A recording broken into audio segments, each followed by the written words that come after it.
घेऊनिया चक्र गदा हाची धंदा करीतो, भक्ता राखे पायापाशी दुर्जनासी संवारी,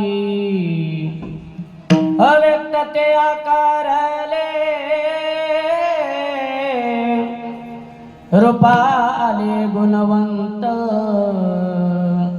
भक्ता राखे पायापाशी दुर्जनासी संवारी, हरी तुका मने पुरविच्छा, हे तुका मने पुरविच्छा, जया तैसा विठ्ठल,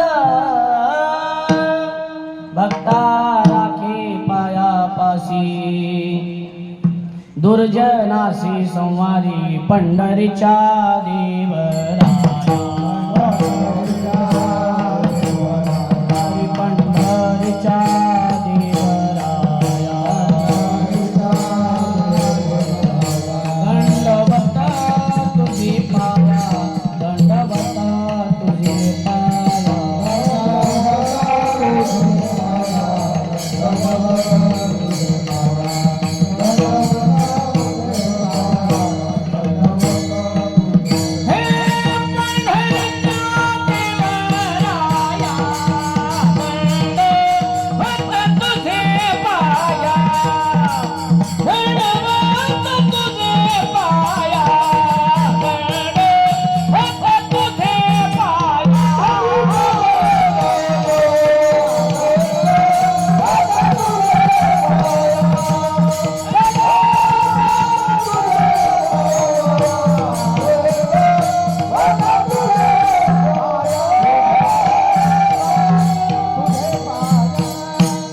सच्चिदानंद रूपाय विश्वोत्पत्त्यादिहेतवे तापत्रय विनाशाय श्रीकृष्णाय वयं नमः। ओम नमो ज्ञानेश्वरा, करुणाकरा दयाळा, तुमचा अनुग्रह लाधलो पावन झालो चराचरी। नमो सद्गुरु तुकया ज्ञानदीपा, नमो सद्गुरु सच्चिदानंद रूपा, नमो सद्गुरु भक्त कल्याण मूर्ती, नमो सद्गुरु भास्करा पूर्ण कीर्ती, संपाद्य ज्ञानंच विधाय भक्तिं विलोकितोयेन समाधिराजः, वैराग्यवंतं सुविचारयुक्तं नमामि जोगं शिरसा गुरुंतं, जेने पंढरी सारिखाची आपुला धामंगाव केला, वैकुंठाधिपती श्री विठ्ठल सखा सोयरा जोडिला, जो का भक्त विरक्त भूतळवटी विख्यात हा बोधला, त्या श्री संत सद्गुरु मानकोजी चरणी साष्टांग मी घातिला, मस्तक हे पायावरी, मस्तक हे पायावरी, हे वारकरी संतांच्या, वारकरी संतांच्या,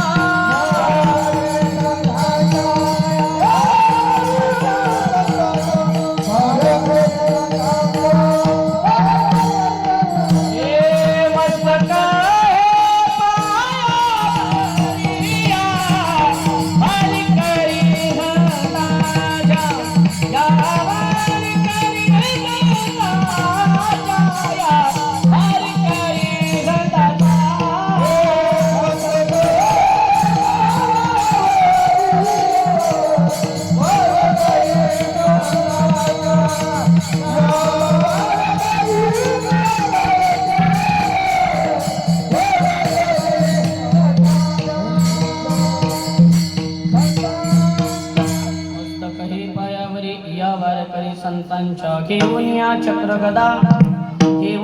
चक्र गदा हाची धंदा करीतो दृष्टा राखे पाया भक्ता राखे पाया पासी दुर्जनासी संवारी प्रस्तुत प्राप्त प्रसंगी कीर्तन रूपी सेवेकरिता म्हणजेच निरूपणाकरिता घेतलेला अभंग महान भगवत भक्त वैराग्य राग रसिक घेऊचे सुप्रसिद्ध साधू जगद्गुरु तुकोबाराय यांचा 4 चरणाचा जो विटेवरती पांडुरंग परमात्मा उभा आहे तुमच्या आमच्याकरता त्या पांडुरंग परमात्म्याने काही अवतार घेतले आणि त्या अवतारामधून येऊन काही क्रिया जगताकरता केल्या त्या कोणता अवतार घेतला आणि कोणत्या क्रिया केल्या भगवान श्रीकृष्णाने अवतारात आल्यानंतर हातामध्ये कोणते शस्त्र घेतले आणि काय क्रिया केल्या असा सांगणारा तुकोबारायांचा 4 चरणाचा अभंग आहे विठाला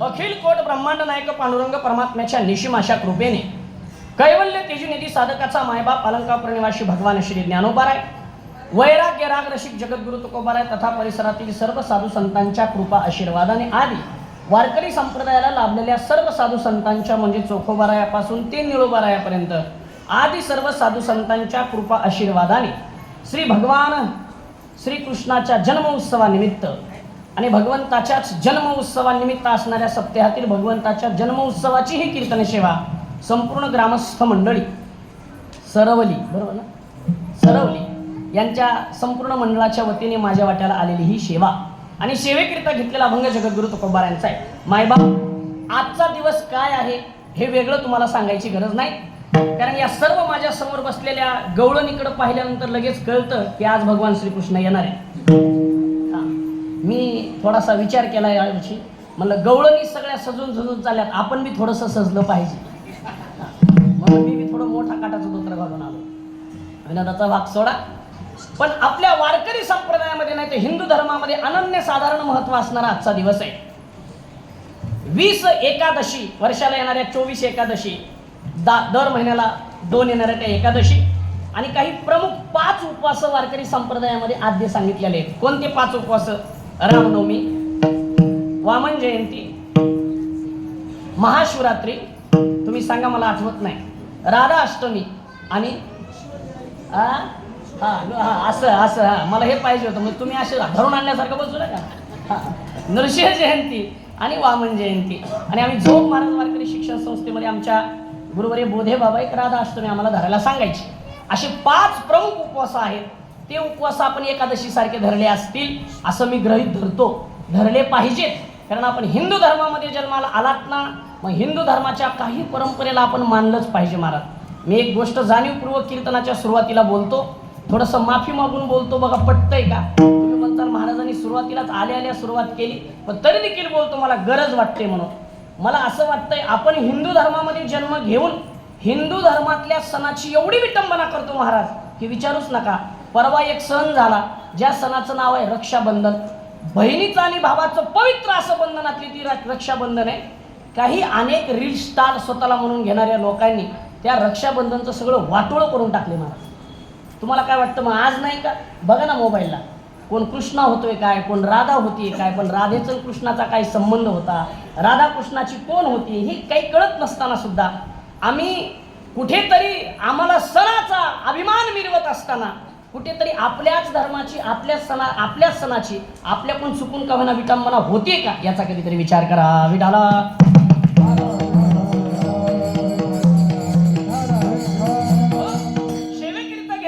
जगद्गुरु तुकोबारायांचा आहे आणि जगद्गुरु तुकोबाराय या अभंगामध्ये भगवान श्रीकृष्णाने आपल्या हातामध्ये जे काही शस्त्र घेतले आणि ज्याच्या करता भगवान श्रीकृष्णाचा अवतार या जगतामध्ये झाला त्या भगवंताच्या अवताराचं वर्णन तुकोबाराय या अभंगामध्ये करतात पहिल्या 2 चरणामध्ये भगवान श्रीकृष्णाच्या रूपाचा अवतार आहे 3ऱ्या चरणामध्ये भगवंताच्या लावलाच अर्थ तर भगवंताच्या प्रत्येक अवताराचं वर्णन आहे आणिलाही रूपा बळे धरोनी खळे हरिदासी जर भगवंताला आणावं लागत असेल तर प्रत्येक वेळेस ते प्रमाण लागू शकतं आणि 3ऱ्या चरणामध्ये पृथ्वी तलावर आपण जन्म घेतल्यानंतर कलियुगामधले आद्य महाराष्ट्राची आराध्य देवत असणाऱ्या पांडुरंग परमात्म्याच्या निशिम भक्त आहोत त्यातल्या त्यात आपण स्वतःला वैष्णव म्हणून घेतोय म्हणून ते तुकोबाराय वरच्या 2 चरणाचा भावार्थ किंवा वरच्या 2 चरणाचा अवतार हा माझ्या पांडुरंग परमात्म्याचा आहे असा विशिष्ट प्रकारे सांगतात. विठाला विठाला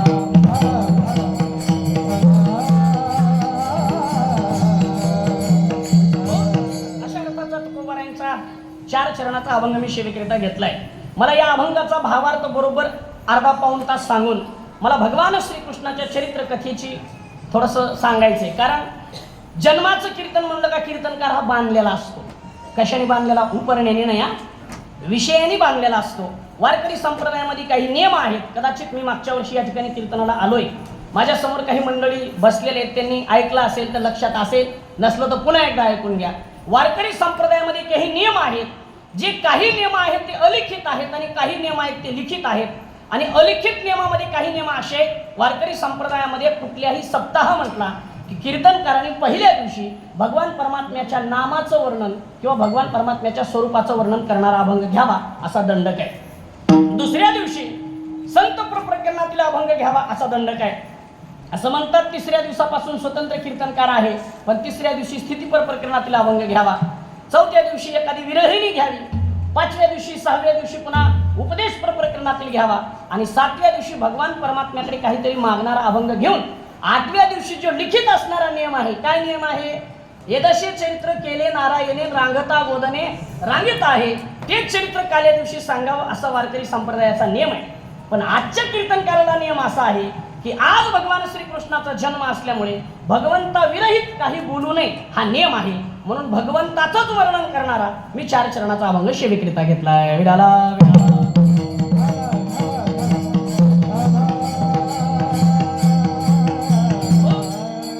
भरपूर अशी महिला मंडळीची उपस्थिती आहे. मी मागच्या वर्षी ते कीर्तनाला आलो होतो, पण यातल्या निम्म्या महिला असतील कदाचित. यावर्षी का महिला मंडळी कीर्तनाला जास्त आहेत त्याचं कारण असं आहे, आता या महिला मंडळी साध्या राहिल्या नाहीत. आता या महिला मंडळी मुख्यमंत्र्याच्या लाडक्या बहिणी झाल्या. साध्या राहिल्या नाहीत. आता जेवढी पुरुष मंडळी कीर्तनाला आहेत त्या पुरुष मंडळीला माझी हात जोडून विनंती आहे, म्हणजे ज्यांचे लग्न झालेत त्यांना आता घरात बोलत असताना शिस्तीत बोला, कारण त्या साध्या राहिल्या नाहीत. कोण आहेत त्या? मुख्यमंत्र्याच्या लाडक्या बहिणी. कधी आपल्या भावाला फोन करतील आणि कधी तुम्हाला ईडी आणतील तुमच्यावर, काही सांगता येत नाही. पण तुम्ही बी काळजी करायचं नाही, कारण तुम्ही बी आता साधे राहिले नाहीत. तुम्ही कुणाचे दाजी आहेत? मुख्यमंत्र्याचे दाजी आहेत तुम्ही सुद्धा. तुम्ही आता काळजी करायचं नाही. तुम्हाला एखादी नडला ना त्यामध्ये थांब, ते म्हणला का मी मुख्यमंत्र्याचा कोण आहे?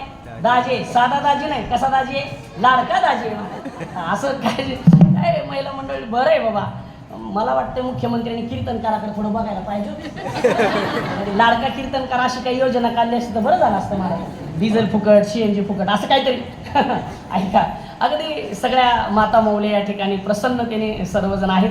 सर्व पुरुष मंडळी, संपूर्ण टाळकरी मंडळी, आदरणीय गुरुजी आहेत मृदंगावरती, आदरणीय गायनाचार्य मंडळी, वारकरी संप्रदायातले अनेक थोर महाराज मंडळी माझ्या समोर बसलेत.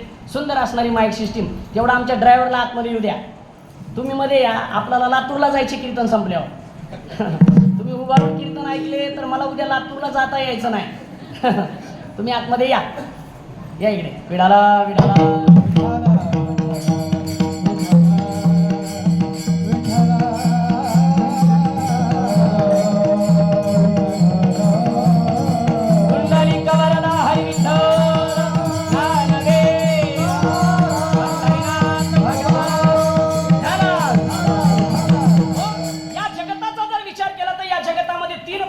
लोक आहेत. 3 प्रकारचे म्हणजे कोण? एक जगद्गुरु तुकोबारांच्या प्रमाणाने सांगतो आणि या जगतामधलं सांगतो. ऐका. एक आहे जीव, एक आहे देव आणि एक आहे संत. या जगतामध्ये 3 प्रकार पडतात. तुम्ही आम्ही जो आहोत ते जीव आहोत, दुसरे आहेत ते देव आहेत, आणि तिसरं जर कोण असेल तर तिसरे आहेत संत महाराज. हे आपल्या भाषेत झालं. तुकोबारांच्या प्रमाणाने सांगतो. तुका म्हणे प्रकाराचे 3 आणि तुका म्हणे केले जन. या जगतामध्ये 3 प्रकार पडतात बघा. एकाचं नाव आहे जीव, दुसऱ्याचं नाव आहे देव आणि तिसऱ्याचं नाव आहे संत. ऐका मायबाप, जीवाला काही जरी झालं तर जन्माला यावं लागतं. आपल्याला जन्म मरण चुकत नाही. आपली काहीतरी एखादी चूक होते आणि त्या चुकीमुळे आपल्याला जन्माला यावं लागतं. आपलं जन्म मरण चुकत नाही. त्याच्याकरता मी नाथ महाराजांचं एक प्रमाण सांगतो आणि पुढे चालतो. मला पहिल्यांदा सांगा, माझी भाषा तुम्हाला समजते ना? समजते ना? मी अजून मराठीत बोलतोय. म्हणजे म्हणजे शेवटपर्यंत हो म्हणा, म्हणजे मला कळेल की मी काय बोलतो हे समजेल. काय झाले, आता हे हॉलमध्ये कीर्तन आहे तरी दादानी सिस्टीम चांगली लावली बरं का, अगदी सुंदर आहे. पण तुम्हाला कदाचित आवाज येतोय की नाही येतोय मला माहित नाही, म्हणून मी तुम्हाला विचारलं. समजते ना मी काय सांगतोय? मधून मधून मला आठवण करून देत जा, महाराज कीर्तन चालू होतं आपलं, असं थोडंसं म्हणजे तुम्ही आठवण करून दिलात म्हणजे मला समजेल. ऐका, पहिला या जगतामध्ये जर कोण असेल तर तो जीव आहे महाराज. जीवाला या जगतामध्ये यावं लागतं. त्याची काही 2-3 कारणं तुमच्या समोर ठेवतो आणि पुढे जातो. नाथ महाराज एका प्रमाणामध्ये म्हणतात, केले कर्म झाले त्याची भोगा आले आणि उपजले मेले आयशे किती. माणसाने केलेल्या कर्मामुळं माणसाला जन्माला यावं लागतं. जिथे संतांना कर्म चुकलं नाही, जिथे देवाला कर्म चुकलं नाही, तिथे आपल्याला सुद्धा कर्म चुकत नाही. कर्म केलं का भोग भोगावे लागतात. थोडंसं लक्षपूर्वक ऐका. पूर्वीच्या काळात असं होतं, दादा आवाज थोडा कमी करा. पूर्वीच्या काळात असं होतं, काय होतं ऐका, कर्म करायचं आजोबानी, पुण्य करायचं आजोबानी आणि त्याचे भोग भोगायचे नातवानी. कधी होतं हे बोलाव?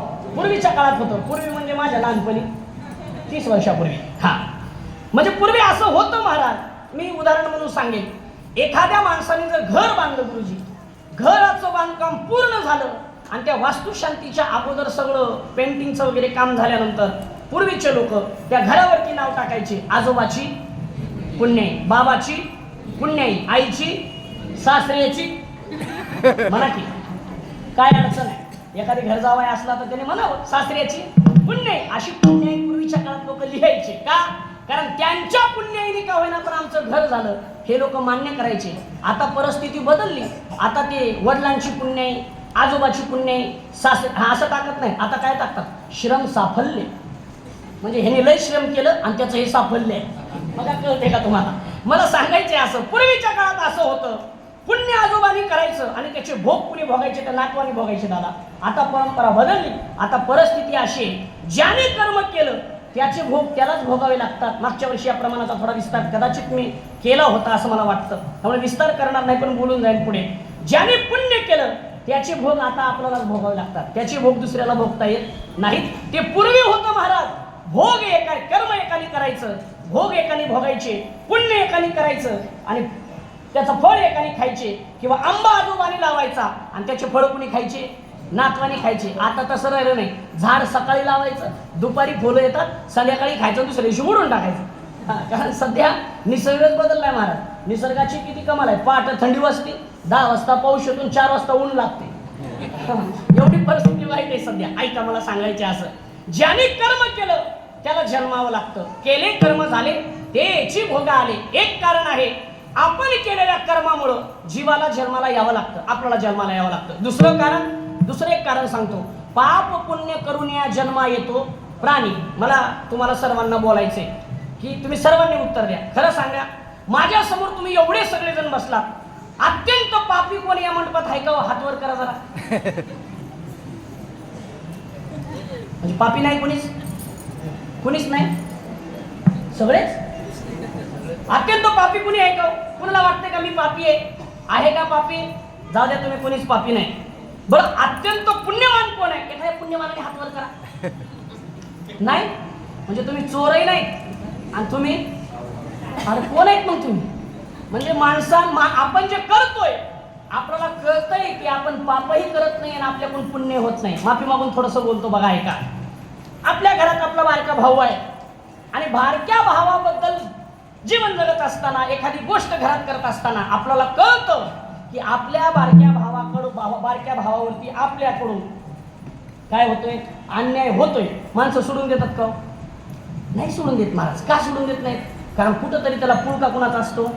पुळका हा आमच्या मराठवाड्यातला शब्द आहे. कुठेतरी त्याला लळा असतो आपल्या मुलाबाळाचा. त्यामुळे तो म्हणतो जाऊ दे, कुठे देव बघतोय. पण एक वाक्य सांगतो, आपण जे करतोय ते जग बघत नाही पण देवाने बघितल्याशिवाय राहत नाही महाराज. देव सगळं बघतो बरं का, सगळं बघतो. अंधुक लाईट मध्ये जाऊन काय काय करतात ते सुद्धा देव बघतो. बऱ्याच लोकांना वाटतं इथं लाईट दिसत नाही, कलरची लाईट आहे, समोरच्याचा चेहरा व्यवस्थित दिसत नाही, तर काय कळतंय? ते सगळं त्याला कळते. मला सांगायचे असं की मनुष्य एकतर कर्म केल्यामुळे जन्माला येतो, दुसरं कारण पाप पुण्य करून या जन्मा येतो प्राणी. एक तर त्याचं पाप पुण्य समान, तो पापही जास्त करत नाही आणि तो पुण्यही जास्त करत नाही. पुण्य करायचं म्हणावं तर माणसं महाराज इथून मुंबईत राहिले नसते, सगळे इथून पंढरपूरला पायी वारीला गेली असती, महिन्याला माणसाने वारी केली असती. माणसं नको त्याची वारी करतील पण महिन्याला ही वारी करणार नाही. ऐका चला पुढे मला सांगायचे असं, माणसाला असं वाटतं की मी पापही करत नाही आणि पुण्यही करत नाही, पाप पुण्य करून जन्मा येतो प्राणी. दुसरं कारण, पहिलं कारण मनुष्य कर्मामुळे जन्माला येतो, केले कर्म झाले त्याची भोग आले, उपजले मेले आयुष्य किती. आणि तिसरं कारण सांगतो, माणसाचा जन्म हा वासनेपोटी होतो. विधाला विधाला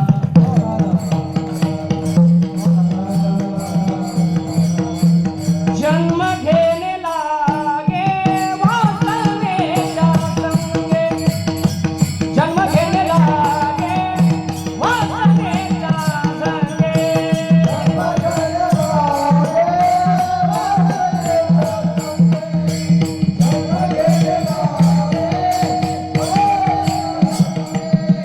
त्याची झाले अंगे हार रूप, त्याची झाले अंगे हार रूप. हरिमुखी गाता हर पलिता, हरिमुखी गाता हर पलिता.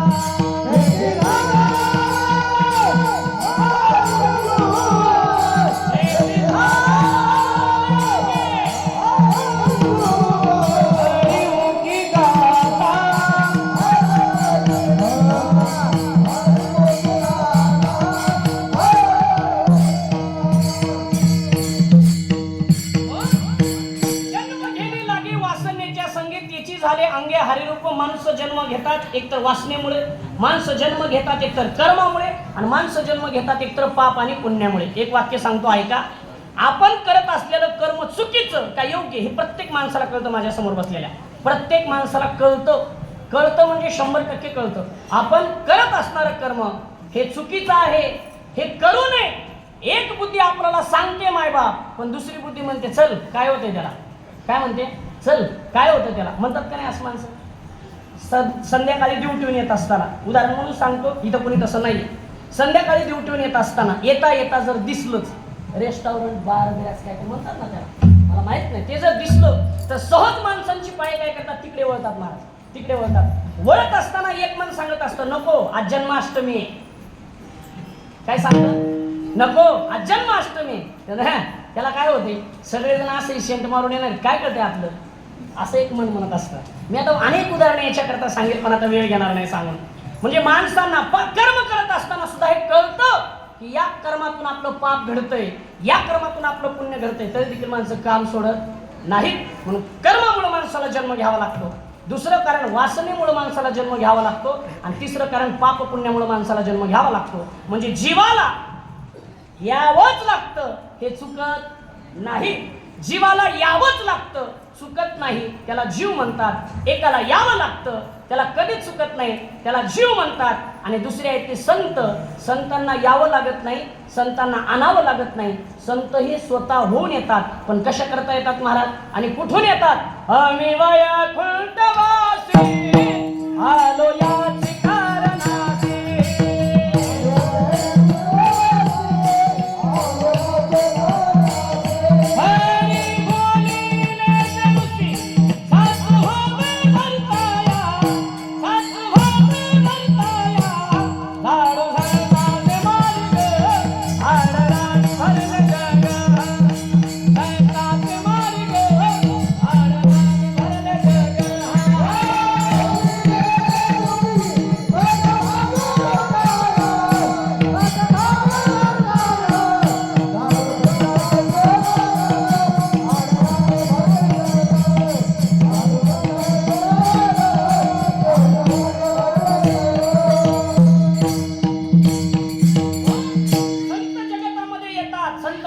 आम्ही वैकुंठवासी आलो याची कारणासी.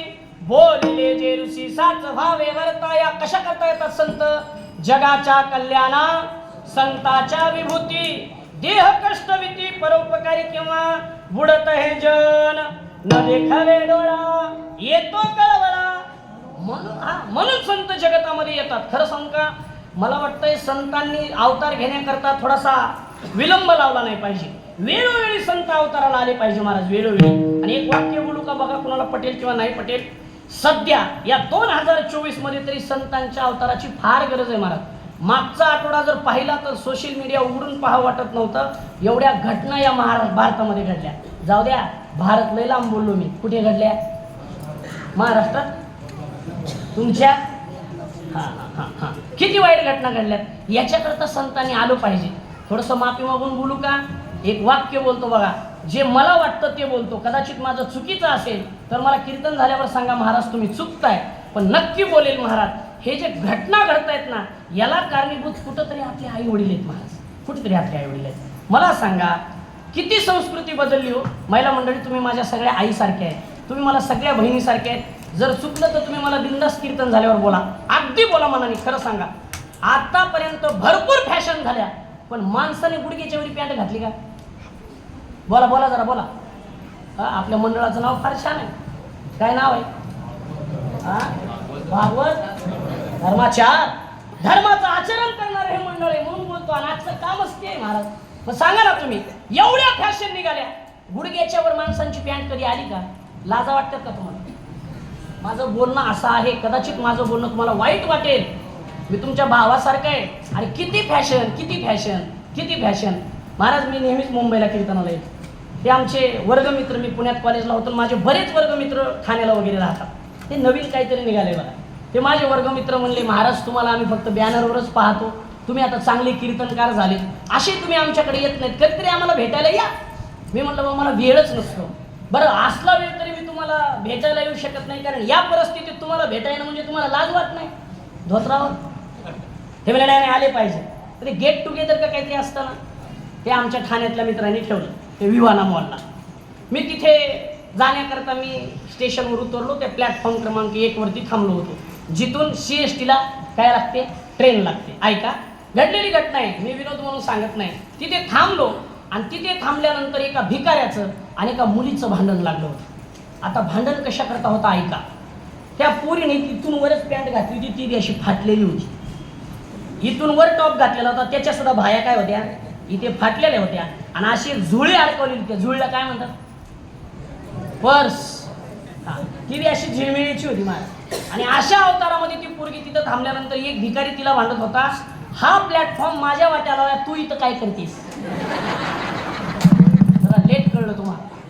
हा प्लॅटफॉर्म कुणाच्या वाट्याला आलाय? तू इथं काय करते? माफी मागून बोलतो, माणसांनी आपण आपली अजून संस्कृती सोडली नाही महाराज. विठाला विठाला.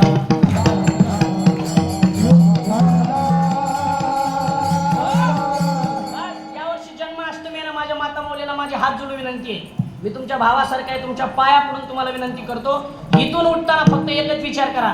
कुणाची मुलगी 4 वर्षाची असेल, कुणाची मुलगी 5 वर्षाची असेल, कुणाची 6 वर्षाची असेल, कुणाची 21 वर्षाची असेल, कुणाची 16 वर्षाची असेल, कुणाची 18 वर्षाची असेल, पण इथून उठताना माझ्या समोर बसलेल्या प्रत्येक माता मौलीने भगवान श्रीकृष्णाची शपथ घेऊन सांगायचं, माझी मुलगी घरातून बाहेर जाईल तर अंग भरूनच कपडे घालून बाहेर जाईल. एवढी शपथ घेऊन उठा. आपल्या सार्थक झाला. काही उपयोग नाही, काही उपयोग नाही. सगळ्यांनी कीर्तनकारांनी यायचं, बोलायचं, निघून जायचं. पुन्हा बोंबलत कोणीतरी काहीतरी करायचं, पुन्हा कॅन्डल घेऊन फिरायचं. कॅन्डल घेऊन फिरताना तर नीट कपडे घाला. बघा ते व्हिडिओ. एवढी परिस्थिती वाईट आहे. कोणाला माझं वाईट वाटणार तरी चालेल, मी डायरेक्ट बोलतो कीर्तनामध्ये. परत माझं आवडलं नाही तुम्हाला बोलू नका. मला काही कमी नाही. मी रोज कमीत कमी 15,000 रुपये घेऊनच घरला जातो. आणि गाव बदलल्यावर महाराज अभंग सुद्धा बदलायची गरज नाही, त्याच अभंगावर बोलायचं काम असतं. म्हणून माझी विनंती आहे, एवढं जन्माष्टमीला तुम्ही आता 8 तासांनी आलात ना, निर्धार करा कसं बोलू. अरे अंग भरून कपडे घालून बाहेर गेलेल्या मुलीकडे कशी वाईट नजरेनं पाहण्याची एखाद्याची हिंमत होती, मग पाहू महाराज. पण चुकतंय कुणाचं? आपलंच चुकतंय. बदल करा. विडाला विडाला. जगाच्या कल्याणा संतांच्या विभूती देह कष्टविती परोपकारी. मी सांगत होतो आज संतांच्या विचाराची गरज आहे, संतांच्या विचाराची गरज आहे. म्हणून दुसरा वर्ग जो कोण असेल तर दुसरा वर्ग आहे संत. संत स्वतंत्र आहे, संतांचं येणंही स्वतंत्र आहे आणि संतांचं जाणं सुद्धा स्वतंत्र आहे. संतांचं येणं स्वतंत्र आहे, संतांचं जाणं स्वतंत्र आहे. संतांना वाटेल तेव्हा संत येतात आणि संतांना जावं वाटेल तेव्हा संत आपलं कार्य झाल्यानंतर जातात. म्हणून एक वर्ग आहे जीव, ज्या जीवाला जन्म मरण चुकत नाही. दुसरा वर्ग आहे संत, ज्या संतांचं जीवन स्वतंत्र आहे. थोडक्यात सांगू का तुम्हाला? काल्याच्या कीर्तनातला दृष्टांत सांगतो. संत म्हणजे स्वतंत्र आहे. स्वतंत्र म्हणजे कसे? ऐका, भगवान श्रीकृष्णाच्या चरित्रातलं एक प्रमाण आहे, तेवढं प्रमाण घेऊन पुढे जातो. कुणी सासा, कुणी लेका, कुणी सुना, कुणी एका स्वतंत्र. काही लेकी असतात, काही कोण असतात? सुना असतात. आणि कुणी कुणी काय असतात? सासवा असतात. आणि सासवा कशा असतात? बोला की. स्वतंत्र असतात. ह्या पहिल्याच्या, आताच्या नाही. आताच्या सासवांची परिस्थिती बदलली. आताच्या सासवांची परिस्थिती बदलली. पूर्वीच्या सासवा स्वतंत्र होत्या. पूर्वीच्या सासवा सुनांना सांगायच्या, सुनबाई एवढं काम करून घ्या. आताच्या सुना जीन्स पॅन्ट घालून, टी शर्ट घालून ऑफिसला जाताना सासूबाईला सांगतात, आज यायला जरा उशीर होणार आहे, दोघांपुरत्या चपात्या टाकून ठेवा. ही परिस्थिती आहे का नाही बघा. प्रत्येक जण बघा, आपली स्वतंत्र जीवन आहे का नाही? स्वतंत्र जीवन आहे संतांचं. जीवाला जन्माला यावं लागतं आणि देवाला आणावं लागतं. मी मगाशी जे प्रमाण दिलं त्याचा थोडासा विस्तार करतो, अभंगात प्रवेश करतो. अनिला ही रूपाबळे करुणी खळे हरिदाशी. जीवाला यावंच लागतं. संत मनाने येतात आणि देवाला आणावं लागतं. आणल्याशिवाय देव येत नाही. हा आपला कार्यक्रम संपला का हरतालिकेचा एक दिवस येतो आणि त्याच्या दुसऱ्या दिवशी आपल्याकडे पाहुणा येतो. कोण? गणपती बाप्पा. त्याला आणावं लागतं का तो स्वतःहून येतो? तो स्वतःहून यायला काय कीर्तनकार आहे का? त्याला आणावं लागतं. म्हणून जसं गणपतीला आणावं लागतं तसं देवाला सुद्धा आणावं लागतं. म्हणून देवाला आणावं लागतं. का आणावं लागतं? त्याचं पहिलं कारण सांगतो. जेव्हा जेव्हा धर्माला ग्लानी येते तेव्हा तेव्हा संत अवताराला येतात आणि संत अवताराला आलेले संत देवाला आणतात, देवाला बोलून घेतात. काय ग्लानी येते धर्माला?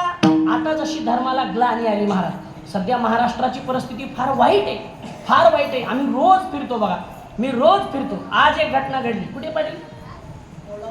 नाही, आज इकडे आपल्या मगाशी बघितल्या, शेवटी आत्ता बघितली. 4 तासापूर्वी एक घटना घडली.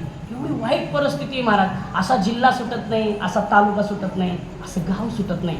म्हणून देवाला आणावं लागतं. येणार देव सुद्धा जन्माला येणार आहे, फक्त वेळ आहे. ऐका, मला सांगायचे असं, देवाला आणावं लागतं. आणि देवाला आणण्याकरता काय करावं लागतं? तर देवाला आणण्याकरता आपलं चित्त शुद्ध करावं लागतं. विडाला विडाला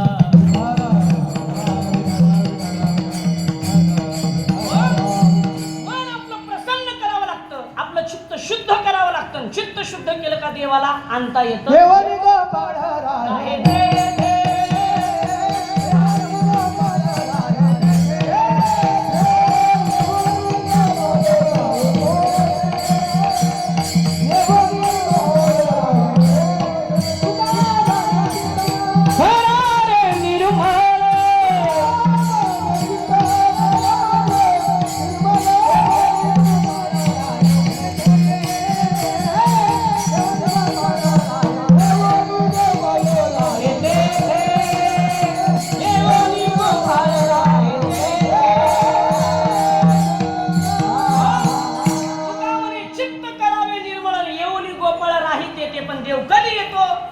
चित्त निर्मळ केल्यानंतर आपल्या अंतःकरणामध्ये देव येतो. थोडीशी शंका मानून पुढे जातो.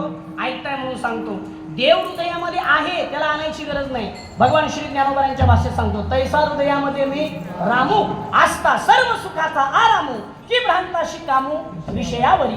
देव हृदयामध्ये आहे हो, त्याला आणायची गरज नाही, फक्त त्याला जाग करावं लागतं. त्याला काय करावं लागतं? जाग करावं लागतं. ऐका, एक साधू होता. साधू नित्यक्रम त्याचा असा होता, आपल्या मुक्त छंदामध्ये राहायचा आणि दुपारच्या वेळेला रोज 5 घरी जायचा आणि भिक्षा मागून खायचा. तुकोबारायांचं प्रमाण सांगतो. जरी झाला संन्याशी मध्यानाशी तोंडवाशी. संन्याशी झाला काय? कीर्तनकार झाला काय? ब्रह्मचारी राहिला काय? आणि अजून कोणी झाला काय? दुपार झाली का त्याला भूक लागल्याशिवाय राहत नाही. म्हणून तो संन्यासी जरी होता, अभ्यास करत होता, पण दुपारच्या वेळेला भिक्षा मागून खायचा. रोज 5 घरी जायचा. लक्षपूर्वक ऐका, मला चित्त करारे निर्मळ याच्याकरता दृष्टांत सांगतोय. रोज 5 घरी जायचा आणि भिक्षा मागून खायचा. एक दिवशीचा प्रसंग, एक ब्राह्मण स्त्री होती. ती त्या साधूच्या चरणाला लागली, पाया पडली. साधूने आशीर्वाद दिला. आता साधू काय आशीर्वाद देतात? ज्याच्या त्याच्या पद्धतीने साधू आशीर्वाद देतात. साधूने आशीर्वाद दिला. अष्टपुत्र. किती पुत्र? हे अष्ट नाहीच, इष्टपुत्र. इष्ट म्हणजे जसा हवा तसा, त्याला म्हणायचं इष्टपुत्र सौभाग्यवती भव. आशीर्वाद दिला, प्रसन्न. गेले साधू. दुसऱ्या दिवशी ते साधू पुन्हा भिक्षा मागण्याकरता गेले आणि तिला वाटलं की या साधूला आपण काहीतरी मागावं. समोर आली, भिक्षा दिली आणि तिने सांगितलं म्हणे महाराज तुम्हाला एक शंका विचारायची. ते म्हणे बोला काय पाहिजे. काही नाही म्हणे माझ्याकडे सगळं आहे, कुटुंब अगदी सुंदर आहे, प्रपंच सुंदर आहे, भरपूर श्रीमंती आहे. एका गोष्टीची उणीव आहे महाराज. काय उणीव आहे. तिने सांगितलं मला देव पाहिजे. काय पाहिजे. देव पाहिजे. त्या साधूंनी समजून सांगितलं तुला देव पाहिजे, भगवंताचं नामस्मरण कर, रात्रंदिवस नामस्मरण कर, देव तुझ्या जवळ येईल. तिने सांगितलं नाही नामस्मरण करायची काय गरज आहे, माझ्याकडे हे सगळं आहे, वैभवशाली माझं जीवन आहे, मला देव पाहिजे. साधू हुशार होता, कारण साधू आळंद देऊन आलता.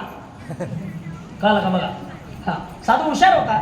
साधूने सांगितलं उद्या सकाळी भिक्षा मागण्याकरता मी येईल, तेव्हा तुला मी देवाची प्राप्ती करून देईल म्हणल्यानंतर ती आनंदाने खुश झाली. ती म्हणली काय उद्या भिक्षामध्ये काय हवंय तुम्हाला सांगा. त्याने सांगितलं काय नाही, आज उपवास आहे त्यामुळे मी म्हणत नाही, पण सांगितलं मला खूप खीर आवडते. कशाची. शेवयाची खीर आवडते म्हणे, मला खीर आवडते. तिने सांगितलं ठीक आहे. ती भल्या पहाटे उठली महाराज, गावरान गाईचं तूप आणलं. आता गावरान गाईचं तूप मिळत नाही, आता तूप शुद्ध फक्त पतंजलीचं मिळतं म्हणून खायचं बस. म्हणून खायचं. ते बी आहे का नाही मला माहित नाही, फक्त म्हणतात माणसं. शुद्ध मिळतं की नाही ते काय माहिती आपल्याला. मी कुणाची जाहिरात करायला नाही आलो बरं का. उद्या पुन्हा म्हणायची माणसं रामदेव जाहिरात करायला की मला. नाही ऐका, मिळतं. तिने तूप आणलं, काजू आणले, बदाम आणले, पिस्ता आणला, अजून काय असते चारोळ्या, अजून काय असते साखर, अजून शेवया, अजून दूध, अजून टाकली तर बासुंदी सुद्धा, खवा, हे सगळं चालतं. हे सगळं टाकलं तर चालतं कशात. खिरीत. हा, हे कशासाठी सांगतोय, पुढच्या वेळेस मी आल्यावर ते खीर व्हावी म्हणून. ऐका, हे एवढं सगळं तिने आणलं, सुंदर अशी खीर तिने बनवली. आता महिलांचा स्वभाव आहे, काही जरी बनवल्या तर त्या चाखून पाहिल्याशिवाय राहत नाही कशी झाली. हा सवय कशी झाली म्हणून तिने पाहिलं, तिला स्वतःला एवढी आवडली. ती म्हणली बास फार सुंदर खीर झाली. आताच साधू आले का त्यांच्या त्या पात्रामध्ये हे आपली खीर वाढायची आणि देव आपल्याला घ्यायचा, देवाची प्राप्ती करून घ्यायची. आता हा साधू होता, अवलिया साधू. जाता जाता या साधूनी त्या कमंडलूमध्ये ज्याच्यात भिक्षा मागत होता त्या भिक्षा पात्रामध्ये एक मुठभर शेण घेतलं, त्यात टाकलं. कशात टाकलं. त्या भिक्षा पात्रामध्ये मुठभर शेण टाकलं आणि गेले ते तिथे. भिक्षाम देवी म्हणून समोर जाऊन उभा राहिले. ती सुंदर बनवलेली खीर कुणे, त्या बाईने, सरवलीच्या. एवढी सुंदर बनवलेली खीर तिनं त्या चांदीच्या पात्रात आणली. तिचं ते चांदीचं पात्र, चांदीच्या पात्रामध्ये तिने खीर आणली. कशासाठी. आणि काय घ्यायचंय, देव घ्यायचे. पात्रात ती खीर साधूच्या पदरात म्हणजे साधूच्या त्या झोळीत टाकायची आणि काय घ्यायचंय, देव घ्यायचंय. म्हणून खीर घेऊन गेली. खीर ओतणार त्या पात्रात तिने डोकावून पाहिलं आणि खाली शेण दिसलं. म्हणजे काय वेडीत का महाराज तुम्ही, एवढी सुंदर खीर मी पहाटे 5 वाजता उठून बनवली. तूप आणलं, काजू आणले, बदाम आणले, मनुके आणले, चारोळे आणली, शेवया आणल्या, साखर आणली, दूध आणलं, अजून काय लागते हे सगळं मी आणलं. एवढी घोटून खीर बनवली. 9 वाजल्यापासून दूध घोटत होते. एवढी सुंदर खीर बनवली. तुम्ही काही वेडे आहेत का. आणि या पात्रामध्ये किती घाण घेऊन आलात, हे घाण फेकून द्या आणि एवढी सुंदर खीर तुमच्या पात्रामध्ये घ्या. साधू हसायला लागले. ते म्हणजे हसायला काय झालं. त्यावेळेस त्यांनी सांगितलं हे जी तू संसार रूपी घाण मला जी सांगितली, माझ्याकडे श्रीमंती आहे, माझ्याकडे पैसा आहे, हे फेकून दे. जसं या शेणाला तू घाण म्हणते ना, तसं हे संसार रूपी श्रम फेकून दे आणि नामस्मरण करून आपलं चित्त आधी शुद्ध कर, मग देव येईल. तसं या शेणाला तू घाण म्हणतेस, हे शेण फेकल्यानंतर हे पात्र कसं होणार आहे, शुद्ध होणार आहे. तसं तुझ्या अंतकरणातला विकार फेक, मग तुझं हृदय शुद्ध होईल. मग हृदय शुद्ध झाल्याशिवाय भगवान परमात्मा येत नाही. म्हणून येऊनी गोपाळ राहे तेथे. विडाला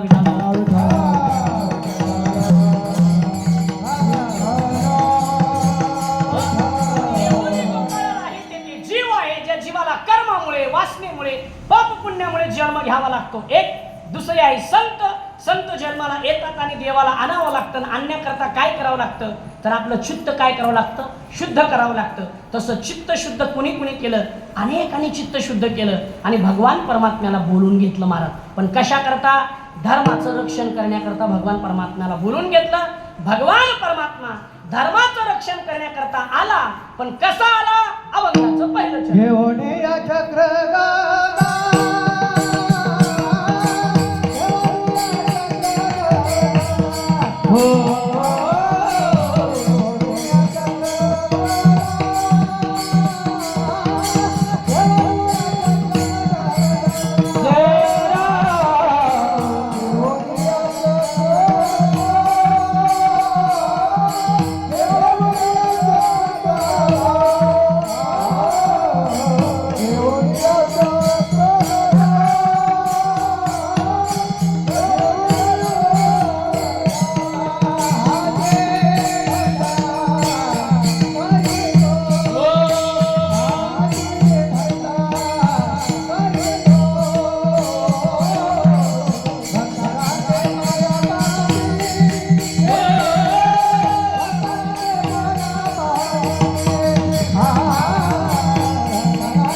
धंदा करीतो हो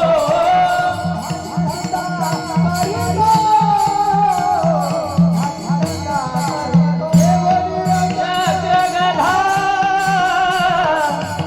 धंदा करीतो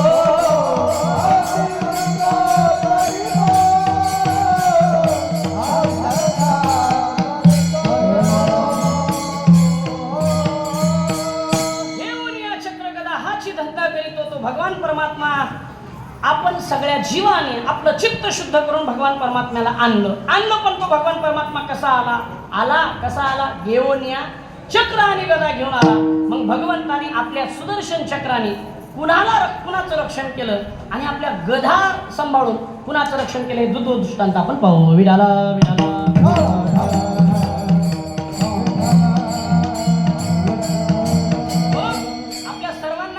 महाभारताच्या युद्धाची इकडे लक्ष द्या आपल्या सर्वांना कल्पना आहे महाभारताच्या युद्धाची महाभारतामध्ये भगवान परमात्म्याने आपल्या सुदर्शन चक्र आडवं लावून एका व्यक्तीचं रक्षण केलं कोणाचं रक्षण केलं ऐका इकडे लक्ष द्या महाभारत कुणामुळे जर घडलं असेल तर महाभारत एका व्यक्तीमुळे घडलं महाराज कुणाच्या बोलण्यामुळे काय परिणाम होईल काही सांगता येत नाही म्हणून एक वाक्य सांगतो बघा कीर्तनामध्ये माणसाने बोलत असताना फार सांभाळून बोललं पाहिजे आणि कीर्तनकारांनी तर फारच सांभाळून बोललं पाहिजे आता पहिलं तर राहिलं नाही महाराज कीर्तनकारांनी काही बोलायचं आणि लोकांनी खपून घ्यायचं आता राहिलं नाही कॅमेरेवाले आवड आहे मला चांगले माणसं विचारतात महाराज तुम्ही टीव्हीला कीर्तन का करत नाही महाराज तुम्ही युट्यूबला कीर्तन मला याची आवडच नाही कशालाच कीर्तन नाही तर रोज 2 कीर्तन करतो काय करायचं उगाच बिनकामाची कटकट तेवढंच करतात महाराज तुम्ही असंच का बोलले तुम्ही तसंच का बोलले तिला आवड आहे जेवायला बसू देत नाही हो मी सांगतो ऐका की बोलत असताना माणसाने फार सांभाळून बोललं पाहिजे हे जीभ फार जीभीवर कसं कंट्रोल ठेवावं हे सांगता येत नाही म्हणून ऐका एका व्यक्तीच्या बोलण्यामुळे महाभारत झालं असं आपण सर्वांनी ऐकले कुणाच्या बोलण्यामुळे महाभारत झालं तर तिचं नाव आहे महाराज सुभद्रा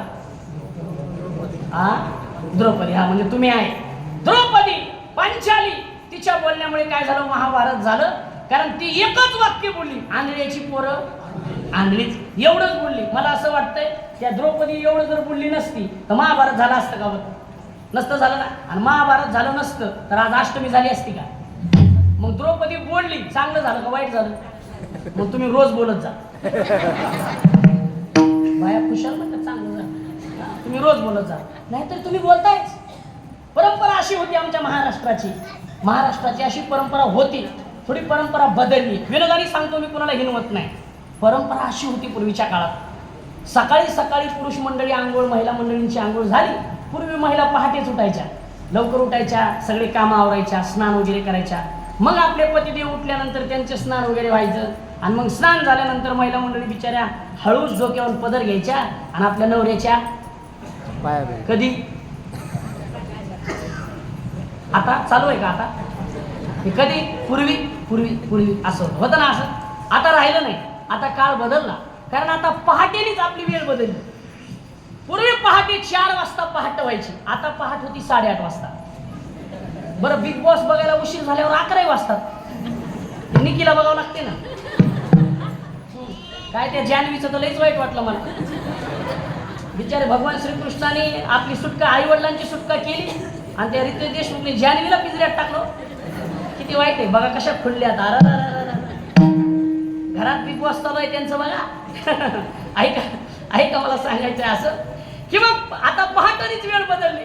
पूर्वीच्या काळात असं होतं, पहाटे महिला मंडळी उठायच्या, स्नान करायच्या, आपल्या पतिदेवाचं काय करायच्या, पाया पडायच्या. माणसं सगळे खुश झाले, मी तुमच्याकडून आहे आता. पण पहिलेचे पती बी शहाणे होते. एवढंच बोलतो आता, तुम्ही मारसाल पुन्हा मला. म्हणून आता परंपरा बदलली. पूर्वी अशी परंपरा होती, आता परंपरा बदलली. आता कशी परंपरा आहे सांगू का तुम्हाला. आता महिला मंडळी तर पाया पडत नाहीत, पण 8-10 दिवसातून आपल्यालाच एकदा म्हणावं लागतंय, सर बाई तुझ्या पाया पडतो, एवढं करून घे. म्हणावं लागतं का नाही. गुरुजी कसं तुमचं अवघड आहे मला. पूर्वी परंपरा वाईट, पूर्वी चांगलं होतं. पूर्वीच्या महिला मंडळी बिचाऱ्या नवऱ्याला अहो म्हणायच्या. अहो नुसते अहो म्हणत नव्हत्या, कारभारी म्हणायच्या, स्वामी म्हणायच्या, पाटील, बरोबर आहे ना, असं म्हणायच्या. आता तसं राहिलं नाही. आता हाय एज्युकेटेड मध्ये आहोत ना आपण, मग आता शॉर्टकट बोलतात महिला मंडळी. मी आळंदीमध्ये ज्या सोसायटीमध्ये राहिला आहे, माझ्या शेजारीच फ्लॅट आहे. ते युट्यूबला टाकणार आहे का तुम्ही? टाकणार आहे का? एवढं कट करून टाका. ते महाराज त्याची बायको मला मारायला. ऐका, माझ्या शेजारीच कुटुंब एक राहिला, त्यांचं नाव पुरुषोत्तम आहे. किती नाव चांगलं आहे, पुरुषोत्तम आहे. किती नाव चांगलं आहे. त्यांची बायको ती एज्युकेटेड आहे, ती इंजिनियर आहेत, हाय एज्युकेटेड. बायको मी IT मध्ये आहे म्हणे कामाला. IT आपला काही कळत नाही आहे. ते एवढं सुंदर आवाज देते ना म्हणजे आपल्या पतीला, अरे पुरू, नाही कळत तुम्हाला काय म्हणते, शॉर्टकट पुरू, शॉर्टकट काढलं तिने. शॉर्टकट एवढं मोठं नाव कुठे घेता, अरे पुरू. तो मी बिचारा हो म्हणतो मला. सुदैवाने मी जर सकाळी घरी असावं त्यांनी पुरू म्हणावं, मी त्यांना म्हणतो वहिनी पुरा, पण गळे इतकं. हे संगतीने होतो पंगतीचा लाभ, हा लाभ आमच्या घरच्यांना झाला. आमच्या घरचे बी एक दिवशी म्हणले, अरे हानू, मला हानतो. परिस्थिती काय, परिस्थिती वाईट आहे महाराज. पूर्वीच्या काळामध्ये मर्यादा होत्या. ऐका, मला विषयावर सांगायचे, मला तुम्हाला विरोध सांगायचं नाही, मला माझ्या मुद्द्यावर यायचंय. ऐका, पूर्वीच्या काळामध्ये परंपरा होती, पत्नी आपल्या पतीच्या पाया पडायची. हे सगळी परंपरा सुंदर होत्या पूर्वी. आता त्या परंपरा राहिल्या नाही.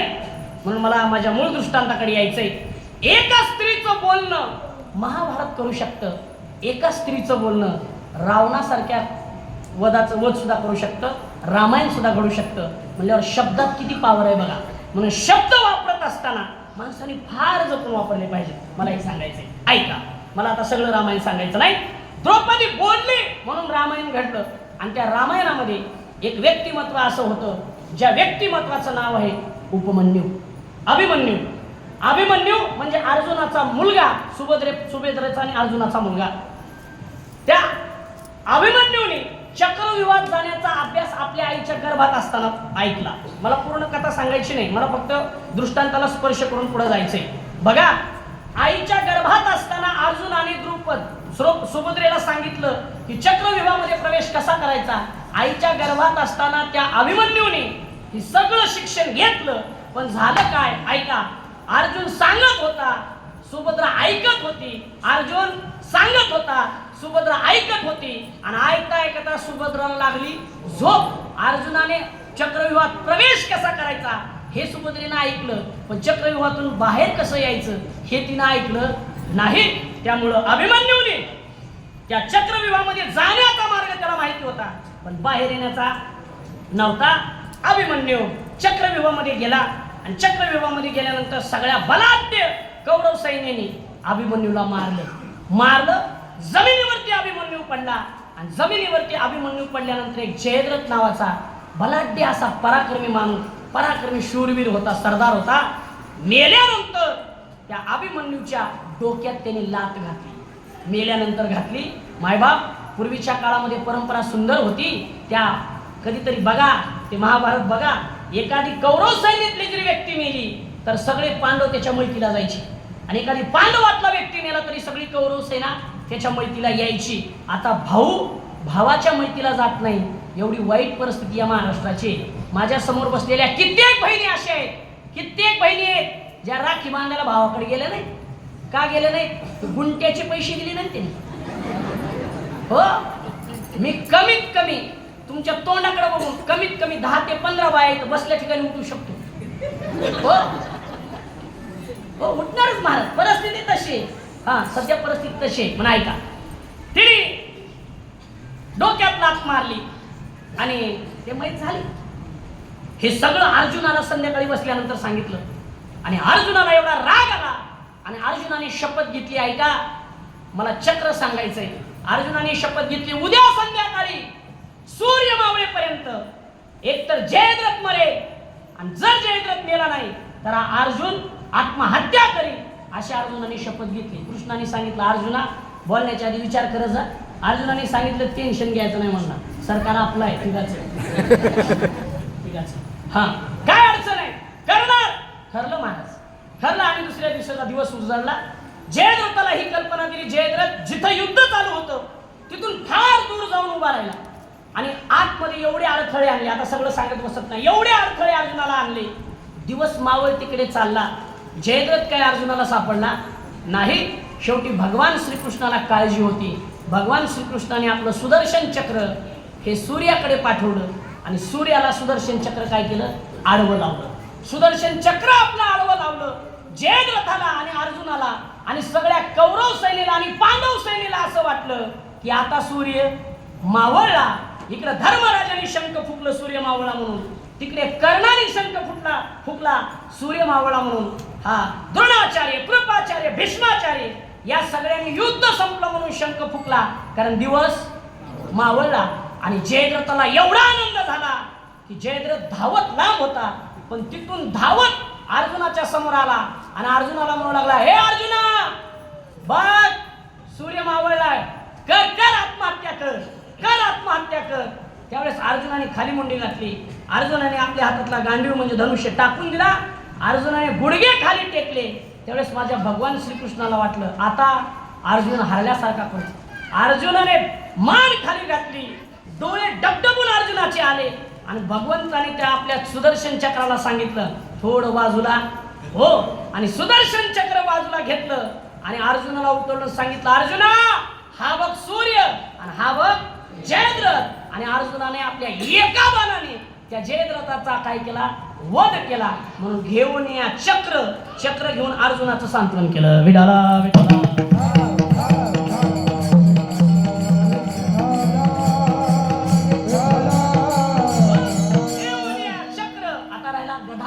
हे गद्याची फार सुंदर कथा आहे महाराज. हा, तशी गदा आमच्याकडेच नाही. कळलं तुम्हाला? माझं नाव हनुमंत आहे, माझी तब्येत नाही तशी पण नाव हनुमंत आहे. मी नेहमी सांगतो कीर्तनामध्ये, मी कॉलेजला असताना माझी तब्येत फार अशी होती, फार वीक होती. म्हणजे कधी माझं 36 किलो 40 किलोच्या पुढं वजनच सरकलं नाही. हां, तसं आता वजन वाढलंय माझं. त्याचं कारण मी आता रोज लोकांचं खातो, सकाळ दुपार संध्याकाळ. गॅस कितीला झालाय मला अजून माहित नाही. आमच्या घरात ती टाकी 6 महिने जाती, कशाला हलत. अगदी अशी तब्येत होती किरकोळ महाराज. बरं, रंग फार गोरा माझा, त्यात काय बदल होत नाही. बरेच दिवस फेरन लवली लावली मी, तरी बदल झाला नाही सर. हे दिवस लावली फेरन लवली. वयाच्या 6व्या वर्षापासून 2018 पर्यंत फेरन लवली लावत होतो. आता बंद करून टाकली. का बंद केली? निवडून आल्यावर कोण प्रचार करते का? बस केला का? जाऊ दे तिकडे. हा, मग ते एवढा रंग गोरा. आणि माझ्या कॉलेजची मित्र मैत्रिणी मला लई चिडवायची. ते म्हणायचे, काय तुझं नाव हनुमंत काय ठेवलं रे? तुझी तब्येत नाही, तुझा रंग नाही. मी म्हणायचो, माझी तब्येत नसली, रंग नसला तर गुण माझ्यात माकडासारखे आहे. असं त्यांना विनोदाने म्हणायचं, सोडायचं. म्हणजे माझ्याकडे बघितल्यावर तुम्हाला वाटते का नाही? कमाला बेबीच्या देटापासून कीर्तन सांगतो तरी तुम्ही मला माकड म्हणाल. ऐका, विनोदाचा भाग सोडा, असंच प्रसन्न राहा. घेऊन या चक्र गदा. मला गद्याचा दृष्टांत सांगायचंय. तशी गदा जर विचार केली तर महाभारतामध्ये त्या गदा फार असं काही त्याचं कार्य दिसलं नाही. पण मग कुणाचं संरक्षण भगवंतानी गदा घेऊन केलं. फार सुंदर दृष्टांत आहे. एकदा भजन करा सांगतो. विडाला विडाला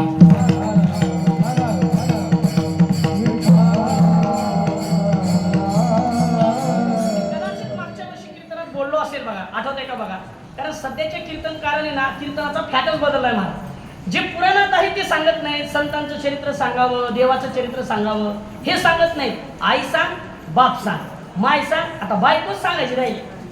काय म्हणजे काय करायचं महाराज. सांगू नये या मताचा मी नाही, मला कोणाची निंदा करायची नाही, पवित्र गादी आहे. हा बसा.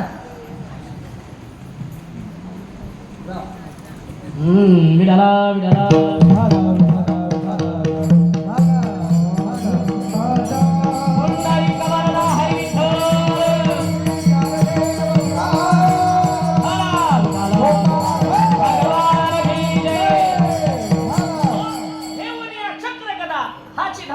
आपला चक्र झालं. आता गदा बसू द्या, बसा बसा खाली. काय होतं तुम्हाला सांगू का, मी कधी कीर्तन पाठ करून येत नाही, ते पाठ करून आलं सांगितलं. मी पूर्वी जे काय अभ्यास केला तेच कीर्तनात बसवण्याचा प्रयत्न करतो. म्हणून माणसाची अशी प्रसन्नता होती. बरं एक तरी एवढी गर्दी झाली ना, खालच्या बाया म्हणतात अरे संपव की, बसता येई नाही आम्हाला. तुम्ही बसा. आता 11:15च्या नंतर काय असेल ते काय नाही, अडचण नाही तुम्हाला. मी 11:15ला बरोबर मोकळं करणार. तुम्ही मध्येच असं करा. एकतर माझं नाव हनुमंत, त्यात मला असं झालं, एकतर वय झाले माझं, सुचत नाही मला काय. काय चाललं होतं आपलं, काय चाललं होतं गदा. मला वाटलं कीर्तन म्हणतात काय ते. ऐका, घेऊन या चक्र आणि गदा. गदा घेऊन भगवंतांनी गदा धरून कुणाचं रक्षण केलं. ऐका, प्रसंग फार सुंदर आहे महाराज. महाभारताचं युद्ध संपलं. महाभारताचं युद्ध संपलं. भगवान श्रीकृष्णाने आता सगळ्या पांडवांचा निरोप घेतला. भगवंतांनी सांगितलं म्हणे एवढे दिवस आता तुमच्याकडेच होतो, मागे पुढे उभा राहे सांभाळी, अलिया आघात निवारावे. आता मला माझा एक प्रपंच आहे. बरं याला एक नाही 16,108. कुणाला, कृष्णाला. किती, 16,108. सध्या एक भेट नाही. सरवणीची कशी परिस्थिती आहे हा, बरी आहे ना. वा भाग्यवान आहेत तुम्ही. बरी आहे म्हणल्यावर भाग्यवान आहे. आमच्या आनंदीत लय भरती झाली आता. हा सगळे देवाला सोडला तरी काय असं वाटतं. ऐका, मला सांगायचे असं, भगवंतांनी सांगितलं माझाही स्वतंत्र प्रपंच आहे. आणि भगवंत द्वारकेला निघून गेले. हस्तिनापूरचं सुंदर असं राज्य, धर्मराजा राजा झालेला. अर्जुन होता, नकुल होता, सहदेव होता, अर्जुन होता, भीम होता. हे सगळ्यांचं सुंदर असं राज्य चालू. आणि एक दिवशी कुंतीला इच्छा झाली.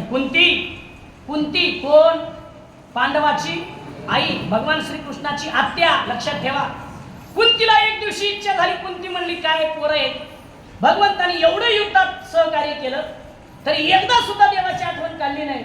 निवडून आलेल्या विसरले. पोरायचं नाही, पोरायचं सांगतं, देवाचं सांगतं.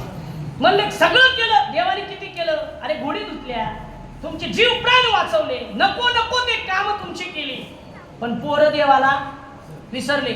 आणि माणसं एकदा राजे झाले का विसरतच असतात. लक्षात ठेवा, ते कोणी का असणार, मामा का असणार, तर दादा का असणार, ते विसरतातच. ते काळाचा ओघ आहे. चला पुढे ऐका, मला सांगायचं असं. आणि कुंतीची इच्छा झाली. कुंती म्हणली भगवान श्रीकृष्णाला जेवायला बोलवायचं. आता कुणाला सांगावं, धर्म युधिष्ठिर तर राजा, त्याला सांगावं तर त्याने दुसरं कोणाला तरी सांगेल. म्हणून कुंतीने अर्जुनाला बोलून घेतला. अर्जुना, अरे भगवंताने आपल्या घरी एवढी कामं केली, एक काम कर, भगवंताला जेवायला बोलून घेऊन ये, सुंदर स्वयंपाक बनवते. अर्जुन हुशार होता. अर्जुन म्हणला आईसाहेब गेलो असतो, पण मी संरक्षण मंत्री आहे ना, जरा ते मला आता अर्जंट युद्धाला जायचंय, माझ्याकडे वेळ नाही. दादाला सांगून बघ. तिने सांगितलं अरे दादा कुठला वेळ असेल. नकुलाला सांगून बघ. सहदेवाला कुणीच ऐकलं नाही. शेवटी भीमदादा बसलेले होते. भीमदादाकडे कुंती गेली, पर्याय नाही म्हणून गेली, कारण तिला माहित होतं हा इथून जागेवर उठणार नाही. म्हणून भीमदादाकडे गेली आणि भीमाला विनंती केली. म्हणजे भीमा, अरे सगळं एवढं सुंदर युद्ध झालं, भगवान श्रीकृष्णाने आपल्याला एवढी मदत केली, जा ना, माझी इच्छा आहे कृष्णाला जेवायला बोलून घेऊन ये, सुंदर स्वयंपाक करते मी. निरोप तरी सांगून ये. भीमाने सांगितलं आई स्वयंपाक करायला चालू कर. ती म्हणली यार तू जा ना. ती म्हणला तू काळजी करू नको, तू फक्त स्वयंपाक करायला चालू कर. स्वयंपाक झाला म्हणून फक्त आवाज दे. 5 मिनिटात भगवान श्रीकृष्ण कुठं, इथं. ती म्हणली भीमा तुझ्या जीवावर सप्ता करायचं म्हणजे तू काल झाले कशी. त्यांनी सांगितलं काळजी करू नको, तू फक्त स्वयंपाक कर. आता महाराज कुंती माता आतमध्ये गेल्या, स्वयंपाकाला सुरुवात केली. कुकर लावला. कुकर असतं ना तुमच्याकडे, कुकर लावला. एक शिट्टी झाली, 2 शिट्ट्या झाल्या तरी भीम जाग्यावरच, 3 शिट्ट्या झाल्या तरी भीम जाग्यावरच, हलनाच भीम. डाळी बाजूला खाली, त्यातला भातही काढला, डाळीला फोडणी देऊन झाली, भात बाजूला काढून ठेवला, चपात्याचं पीठ मळलं तरी भीम जाग्यावरच, शिरा करायला घेतला तरी भीम, पुरणपोळ्या केल्या तरी भीम जाग्यावर. अनेक प्रकार तयार करून झाले आणि शेवटी कुंती माता भीमाजवळ गेली आणि म्हणजे भीमा, अरे तुला सकाळी सांगितलं होतं 7 वाजता भगवंताला बोलून घेऊन ये, तू इथं. भीमदादांनी सांगितलं आई स्वयंपाक झाला का? आईने सांगितलं स्वयंपाक झाला. भीम उठला. ऐका, असं म्हणतात एकट्या भीमाच्या अंगी 10,000 हत्तीचं बळ होतं. म्हणजे किती? 10,000 हत्तीचं बळ कुणाच्या अंगी होतं? एकट्या भीमाच्या अंगी. आणि असं म्हणतात 14 का 15 टनाची गदा भीमाकडे होती. मग आता ते टन, एका टनामध्ये 10 क्विंटल, किती क्विंटलाची ती गदा झाली? कुणाकडं? भीमाकडं. आणि एवढी मोठी गदा भीमाने खांद्यावर घेतली. भीम जाग्यावर उठला, अंगणामध्ये गेला, गदीच्या पाया पडला. कोण? भीम.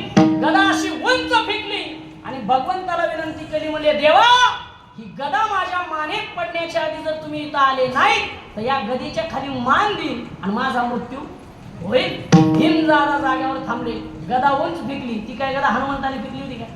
कोणी फेकली होती? भीमानं फेकली होती महाराज. स्वर्गात गेली ती गदा, उंच गेली ती गदा. आणि जशी उंच गेली तशी खाली निघाली. भगवान श्रीकृष्ण द्वारकेमध्ये 16,108च्या मेळ्यात होते. हा, ती मेळ्यात बसली होती तिकडं. भगवान परमात्म्याने ती गदा फेकलेली पाहिली. भगवान परमात्मा जशा अवस्थेत होते तशा अवस्थेत भगवान परमात्मा उठले. ती गदा जवळ आली. भीम त्या गदेखाली जाऊन आपली मान देणार, तेवढ्यात भगवान परमात्म्याने ती भीम गदा आपल्या हातामध्ये धरली. सुदर्शन चक्राने अर्जुनाचं रक्षण केलं आणि गदा धरून भीमाचं रक्षण केलं. म्हणून जगद्गुरु तुकोबा म्हणतात, घेऊन या चक्र गदा हाची धंदा करीतो विडाला.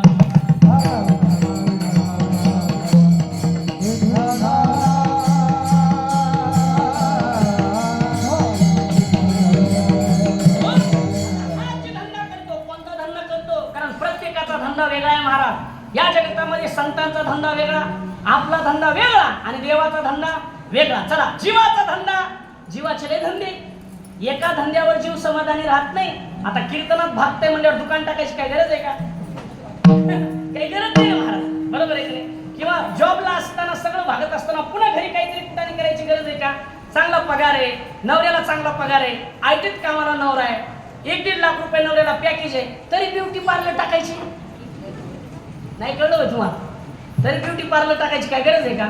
आता बोर्ड बंद झालेत. नाही तर मी लातूरला शाळेला होतो. प्रत्येक शिक्षकाच्या दारामध्ये बोर्ड असायचा, येथे पिको फॉल करून मिळेल. आता ते पिको फॉलचे बोर्ड बंद झाले. काय तुमच्याकडे नाही ना? काय असतं पिको फॉल मला अजून माहित नाही मग. पण ते बोर्ड मात्र जागी जसं कुत्र्यापासून सावध तसं ते पिको फॉल करून मिळेल असे बोर्ड असायचे. मला सांगायचे असं, ऐका, हाच धंदा करतो. मग आपण 3 प्रकार पाहिले. जीव ज्याला जन्माला यावंच लागतं, देव ज्याला आणावं लागतं आणि संत जे अवताराला येतात. आता त्याच तिघाचे वेगवेगळे धंदे सांगतो. जीवाचा धंदा वेगळा आहे.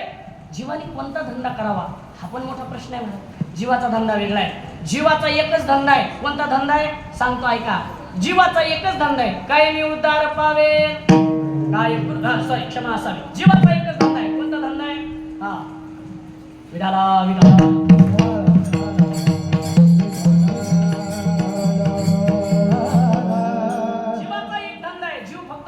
शोधत फिरतो. आता प्रमाण आठवत नाही मला, उपलब्ध होत नाही. शोधत फिरतो, एवढा फिरतो जीव. याच्यात सुख आहे का? त्याच्यात सुख आहे का? त्याच्यात सर्व सुखाशी आशा जन्म गेला. वा महाराज. हिंडता दिशाशील पावला, माया विष्टीला जीव माझा. जीव काय करतो? फक्त सुख शोधत फिरतो. पण मला असं वाटतं, माणसं किती जरी सुख शोधत फिरले तर सुख काही माणसाला मिळत नाही. सर्वांना एक प्रश्न विचारतो, जरा मोकळ्या मनाने उत्तर द्या. मला सांगा, संसारात सगळ्यात मोठी गोष्ट कोणती हो? आता तुम्ही 11:15ची वेळ दिली मी तुम्हाला, त्याची काही गरज नव्हती. तुम्ही थोडं शांत बसले ना. काय? कोण आहे? तिथेच बांधायचंय ना. ते काय होतं महाराज, सगळे तिकडेच बघतात. बघा काय होतं ते. विडाला विडाला.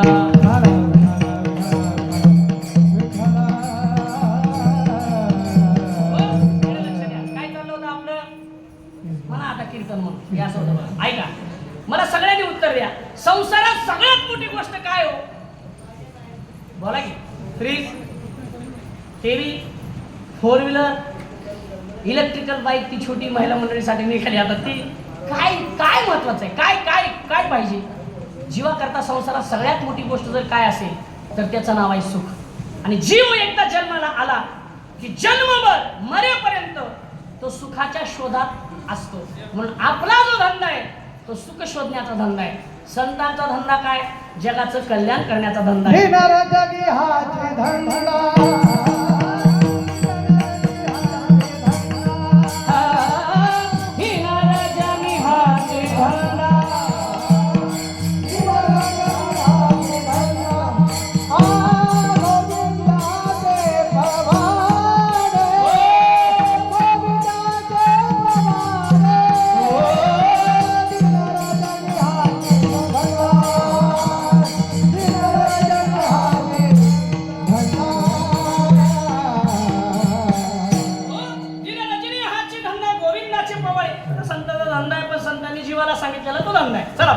ऐका, मला सांगायचे असं, संतांचा धंदा काय? संत जगाच्या कल्याण करता येतात ना. उभ्या आयुष्यात संत फक्त जगाचं कल्याण करतात. आणि देव कशा करता येतो? तर देव धर्माचं रक्षण करण्याकरता येतो. म्हणून धर्माचं रक्षण करण्याकरता कधी कधी भगवंत हातामध्ये चक्र घेतात आणि धर्माचं रक्षण करण्याकरता कधी कधी भगवंत हातामध्ये काय घेतात? गदा घेतात. म्हणून घेऊन या चक्र गदा हाच धंदा करतो. पण काय धंदा करतो? अभंगाचं दुसरं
संवारी. मग भगवान परमात्मा काय करतो? भक्ताला आपल्या पायापाशी म्हणजे जवळ घेतो आणि दुर्जनाचा संहार करतो. कुण्या दुर्जनाचा संहार करतो? जो भगवंत, जो भक्त देवाचा अवतार. ऐका, थोडासा याचा विस्तार करतो आणि थोडासा जड जाईल पण थोडं सांगतो. ऐका, भक्ता राखे पायापाशी दुर्जनाशी संवारी. जीव अवतार घेत असताना सारखाच आहे. भक्त कोण आणि दुर्जन कोण याच्यात थोडासा अंतर सांगतो आणि पुढे चालतो. ऐका, भक्त कोण? जो देवाला गर्भामध्ये वचन देतो. काय वचन देतो? देवा, या गर्भ दुःखापासून मला दूर कर. मी काय करेन? तुझं नामस्मरण करेन. प्रमाण सांगतो तुकोबारायांचं. हा जीव जेव्हा गर्भात असतो तेव्हा देवाला वचन देतो, एक वेळ करी या दुःखा वेगळे आणि दुरिताचे जाळे उगविन. एकदा दुरिताचे जाळे उगविन. देव विचारतो, ठीक आहे, या दुःखापासून तुला मी दूर करेन, पण तू काय करशील? तो जीव देवाला सांगत असतो, आठवीन पाय हा माझा नवस. जीव देवाला काय सांगतो? देवा, या गर्भवासातून, या गर्भाच्या दुःखातून मला दूर कर, किंवा जन्म मरणाच्या दुःखातून मला दूर कर. मी काय करेन? तुझं पायाचं आठवण करेन. पण आता माझ्या समोर बसलेल्या सगळ्यांनी सांगायचं, आपण देवाला वचन देऊन आलोय, मग आपण तसं पाळतोय का? माझ्यासह तुम्ही आपण पाळत नाही. मला देवाला वचन दिलं, पण देवाला दिलेल्या वचनाप्रमाणे आम्ही जगत नाही. कारण आपलं वचन असं आहे, आठवीन पाय हा माझा नवस. आणि रात्र ही दिवस, एक वेळ नाही, रात्र आणि दिवस. पण रात्रंदिवस आपण करतोय का? आपण सगळं जीवन स्वार्थी आहे. माणसाचं सगळं जीवन स्वार्थी आहे. मी असं म्हणेन, या जगतामध्ये आई वडील जर सोडले तर या जगतामध्ये कोणी निस्वार्थी नाही. कोणी निस्वार्थी नाही, सगळे स्वार्थी. बायकोचं नवऱ्यावरचं प्रेम स्वार्थी, नवऱ्याचं बायकोवरचं प्रेम स्वार्थी. तुम्ही म्हणाल महाराज असं का म्हणताय, तुम्हाला फक्त पुरुष मंडळीला घरून एखादी गोष्ट सांगू द्या आणि तुम्ही न नेऊ द्या, मग परिस्थिती काय तुम्हाला सांगायची गरज नाही. बरोबर आहे ना?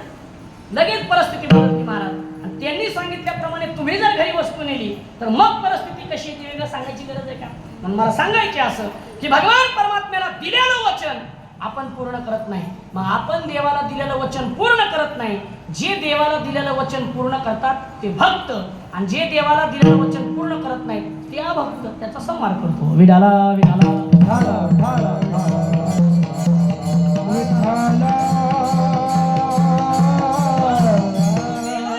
वचनाप्रमाणे आपण जगलं पाहिजे, पण आपण जगत नाही मायबाप, आपण करत नाही ते. मी तर असं म्हणेल, देवाने एवढा सुंदर नरदेह आपल्याला दिलाच भजना करता. देवे दिला देह भजना गोमटा, आणि तो या झाला पाटा बालिकेचा. तुकोबाऱ्यांचे एक प्रमाण आहे. तुकोबाऱ्या म्हणतात रामकृष्ण हरी विठ्ठल केशवा, आणि मंत्र हा जपावा सर्व काळ. सर्व काळ हा मंत्र जपला पाहिजे. माझ्या समोर बसलेल्या कुणीही माणसाने सांगावं महाराज मी सर्व काळ मंत्र जपतो.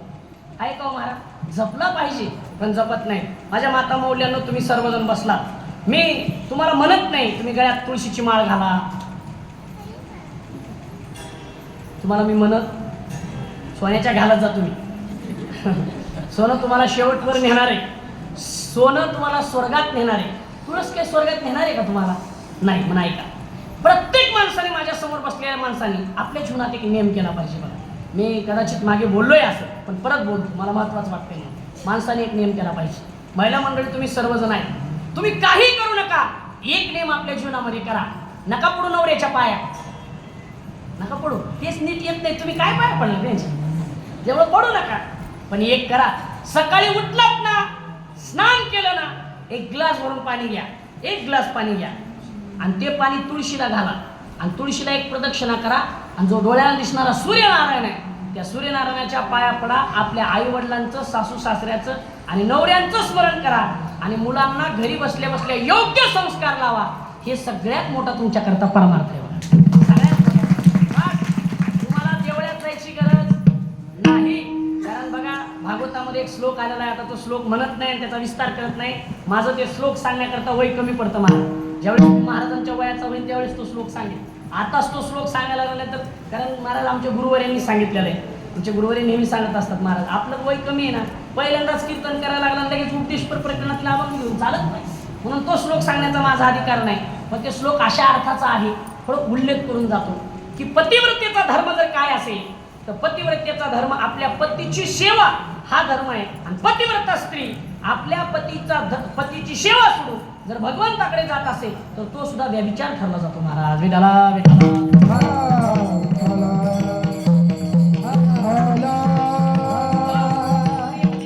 एवढा नियम करा. करणार ना आजपासून, मग ठरलं का? तुळशी आहेत का? ते महत्वाचं आहे. महाराज तुम्हाला सांगतात, पण आमचं सुद्धा कठीण आहे. आमची तुळस गॅलरीत आहे, दारात नाही. आता दारच नाही, अंगणच राहिलं नाही महाराज. आता अंगण राहिलं नाही. आता दुसऱ्याच्याच अंगणात चपला सोडायचं सुद्धा जाऊन द्या. चला, विषय आपला वाढत आहे. मला सांगायचे असं, दुर्जन कोण, भक्त कोण? जो भगवंताच्या चरणाचं नित्य स्मरण करतो त्याला म्हणायचं भक्त. आणि जो भगवंताच्या चरणाचं, भगवंताच्या नामस्मरण जो नित्य करतो त्याला भगवान परमात्मा आपल्या चरणाजवळ ठेवतो. म्हणून भक्ता राखी पायापाशी, दुर्जनाशी संवारी. आता हे पाय या शब्दाचा अर्थ शब्दशः काय घ्यायचा, तर पाय या शब्दाचा अर्थ फार सुंदर आहे. पण मी आता सगळाच अर्थ सांगत बसत नाही. पण मला असं वाटतं भगवान परमात्म्याच्या पायापाशी राहण्याकरता फार पुण्य करावं लागतं महाराज. भगवान परमात्म्याच्या पायाजवळ राहण्याकरता सुद्धा साधं काम नाही. कोण भगवान परमात्म्याच्या पायाजवळ राहिलं? एक उदाहरण सांगतो, फक्त नाव सांगून जातो, पूर्ण उदाहरण सांगत नाही. एका वेशीची कन्या होती जिचं नाव आहे कानुपात्रा. बघा तिची कथा कधीतरी मोबाईलवर नको ते बघताना तुम्ही. आपली आमची कलेक्टर आता आजपासून चालू झाली बघा, 7:30 वाजता दुर्गा झाली चालू. हे बघण्यापेक्षा कधीतरी मोबाईलवर टाका भक्त संत कानोपात्राचं चरित्र बघा, संत जनाबाईचं चरित्र ऐका, बघा.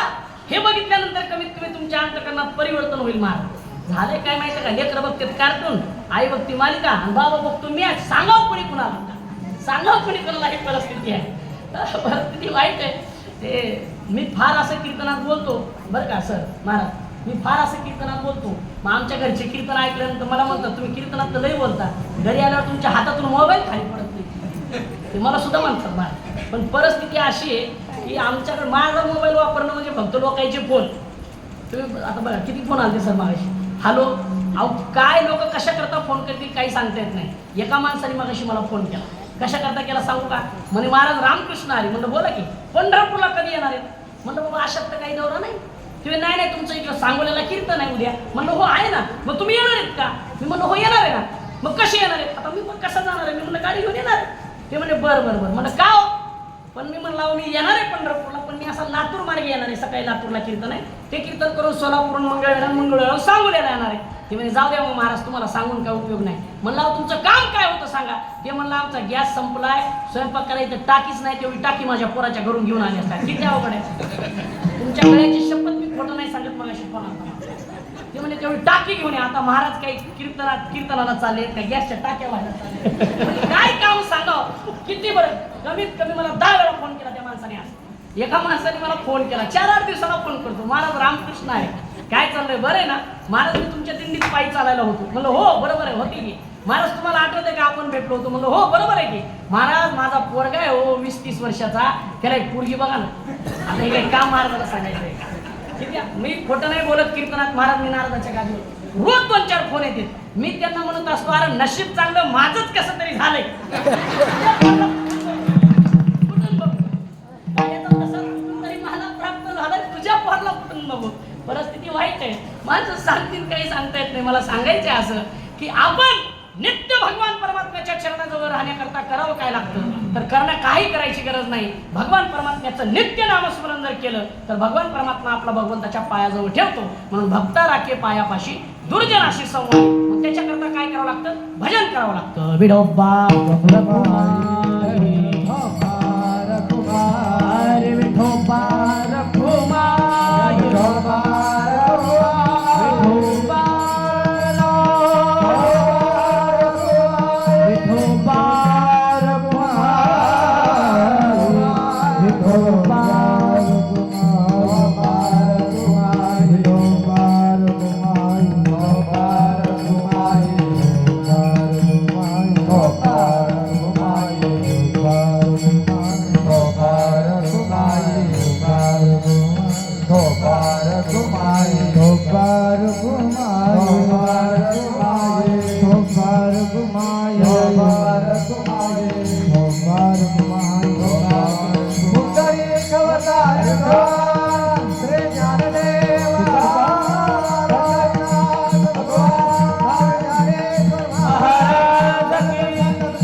विठोबार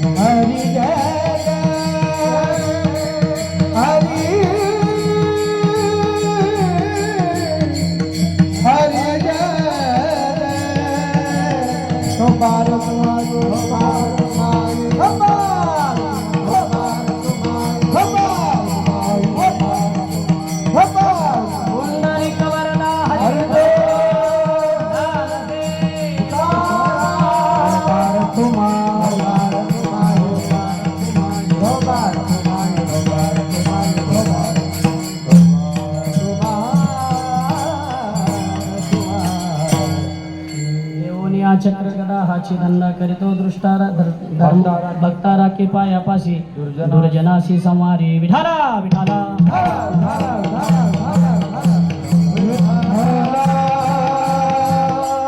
अशा अर्थाचा जगद्गुरु तुकोबारायांचा अभंग मी सेवेकरिता घेतला होता.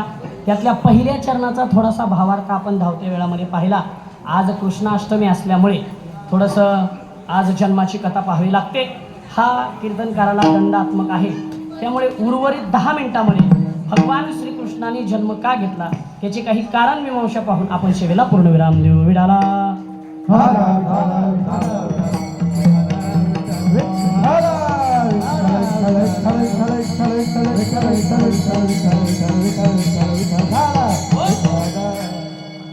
यदा यदा ही धर्मस्य ग्लानिर्भवती भारत. भगवान परमात्मा जेव्हा जेव्हा धर्माला ग्लानी येते तेव्हा तेव्हा भगवान परमात्मा अवतार घेतो. खरं सांगू का तुम्हाला, थोडं आवाज लहान इकडे लक्ष द्या. भगवान परमात्मा कधी जन्माला येतो? खरं तर भगवान परमात्म्याच्या जन्माची कथा जर पाहायची म्हटली तर फार वेळ लागेल महाराज. एवढी सुंदर कथा आहे.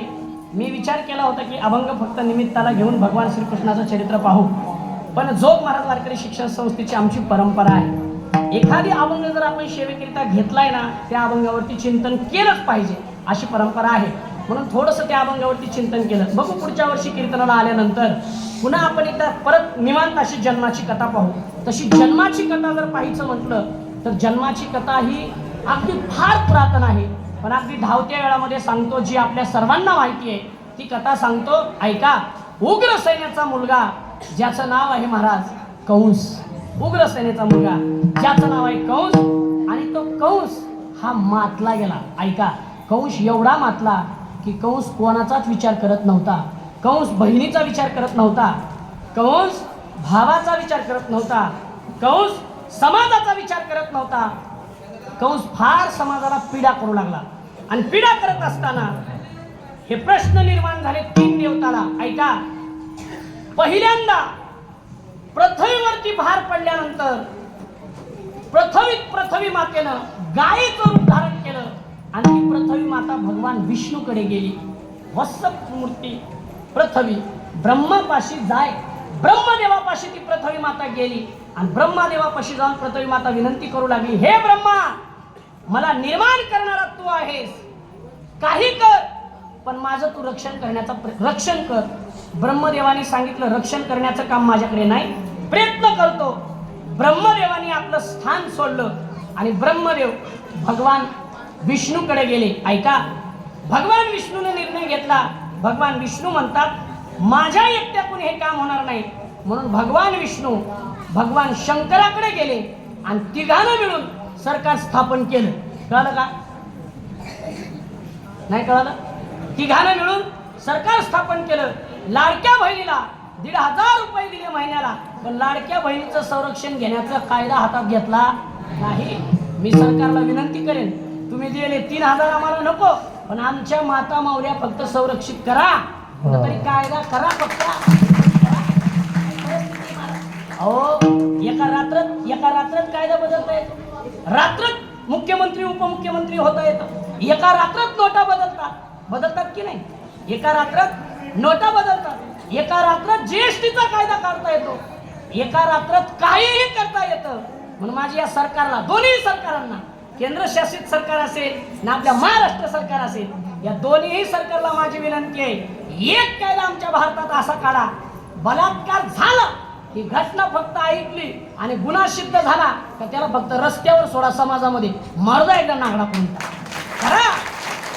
एकदा रस्त्यात 2-4 जाळले ना महाराज, अशी कुणी हिंमत करणार नाही. पण ही गोष्ट आपल्या भारतात होत नाही. हे दुर्भाग्य आहे. होईल कशी? तिघ एक झाले. सांग का तुकोबारांच्या भाषेत? जाऊ दे आता, विषय लांब. एका पुरुषा 2 नारी आणि पापवशे त्याचे गरीब. एका माणसाला 2 बायका केलं तर त्याच्या घरी काय होतं? पाप होतं. महाराष्ट्राचं कसं चाललंय सध्या?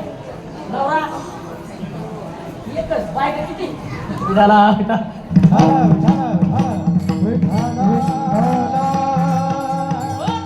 परिस्थिती वाईट आहे. चला, मला कुणाची निंदा करायची नाही, पण वस्तुस्थिती मांडली पाहिजे. कुणीतरी याच्यावरती बोललं पाहिजे. म्हणून ऐका, जाऊ द्या, त्याच्याकरता मला बोलायला भरपूर स्वतंत्र आहे, बोलेल मी परत. ऐका, मला सांगायचे असं की ज्यावेळेस कंस हा मारल्यानंतर ब्रह्मदेव, भगवान विष्णू आणि भगवान शंकर हे तिन्ही देव एकत्र झाले 12 धाकमे असताना.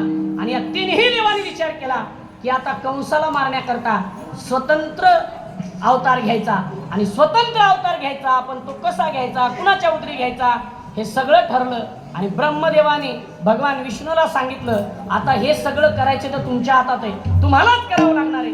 भगवान विष्णूने सांगितलं, काळजी करू नका, मी जन्म घ्यायला तयार आहे, पण माझ्याबरोबर तुम्ही यायला पाहिजे ना, माझ्याबरोबर तुम्ही यायला पाहिजे. त्यावेळेस सांगितलं, तू काळजी करू नको, तू फक्त लढ, कपडे सांभाळायला आम्ही आहेत. त्यावेळेस भगवान विष्णूच्या पाठीमागे कोणी उभा राहिलं नाही. थोडं लक्षपूर्वक ऐका. पण भगवान विष्णूच्या पाठीमागे पहिल्यांदा जर कोण उभा राहिली तर भगवान विष्णूची पत्नी, जिचं नाव आहे लक्ष्मी माता, भगवंताच्या पाठीमागे उभा राहिल्या. आणि लक्ष्मी मातेने सांगितलं, जर पृथ्वी धोक्यात असेल आणि धर्माचं जर रक्षण करायचं असेल तर तुम्ही जिथे म्हणाल तिथे, आणि तुम्ही जेव्हा म्हणाल तेव्हा मी तुमच्या पाठीशी उभी राहायला तयार आहे. भगवंतानी सांगितलं, लक्ष्मी जरा विचार कर मागच्या अवताराचा. मी राम होतो, तू कोण होतीस? सीता होतीस. जरा विचार कर मागच्या अवताराचा. 14 वर्ष तुला कधी पिझ्झा खाऊ घातला नाही, तुला कधी हॉटेलला जेवायचं म्हणलो नाही. कोण म्हणते? भगवान राम प्रभू. 14 वर्षात कधी तुला पाणीपुरी सुद्धा साधी बोलता आलं नाही, मला तुला म्हणता आलं नाही, कधी तुला कुठं फिरायला घेऊन जाता आलं नाही, आणि तू पुन्हा म्हणतेस मी येते. लक्ष्मी मातेने सांगितलं, देवा हे माझं कर्म आहे, मला तुमच्या पाठीशी उभा राहणं माझं आद्य कर्तव्य आहे. तुम्ही फक्त अवतार घेण्याची तयारी करा, मी तुमच्या पाठीशी उभी राहायला तयार आहे. लक्ष्मी माता उभा राहिल्या. भगवंताने भगवान शेषाकडे पाहिलं. शेष भगवान परमात्मा. शेषाने सांगितलं, मागच्या जन्मात पक्की जिरली, आता मोकळा नाही. शेष म्हणजे लक्ष्मणजी. भगवान शेषाने सांगितलं, मागच्या जन्मात तुमच्या नादी लागलो, बायकोचं तोंड सुद्धा पाहायला मिळालं नाही 14 वर्ष, आता नको. भगवंतानी सांगितलं, भगवंत आहेत महाराज चतुराचं शिरोमणी, गुणलावण्याची खाणी, मुकुट सकळामणी, धन्य तोची विठोबा. ते भगवान परमात्मा आहेत महाराज. भगवान परमात्म्याने सांगितलं, शेष इकडे ये. जवळ बोलून घेतलं. म्हणे मागच्या जन्मात तुम्ही लहान होते ना, तुम्हाला त्रास झाला ना, एक काम करा, या जन्मात तुम्ही मोठे व्हा, तुम्ही मोठे भाऊ व्हा, माझ्या आधी तुम्ही जन्म घ्या.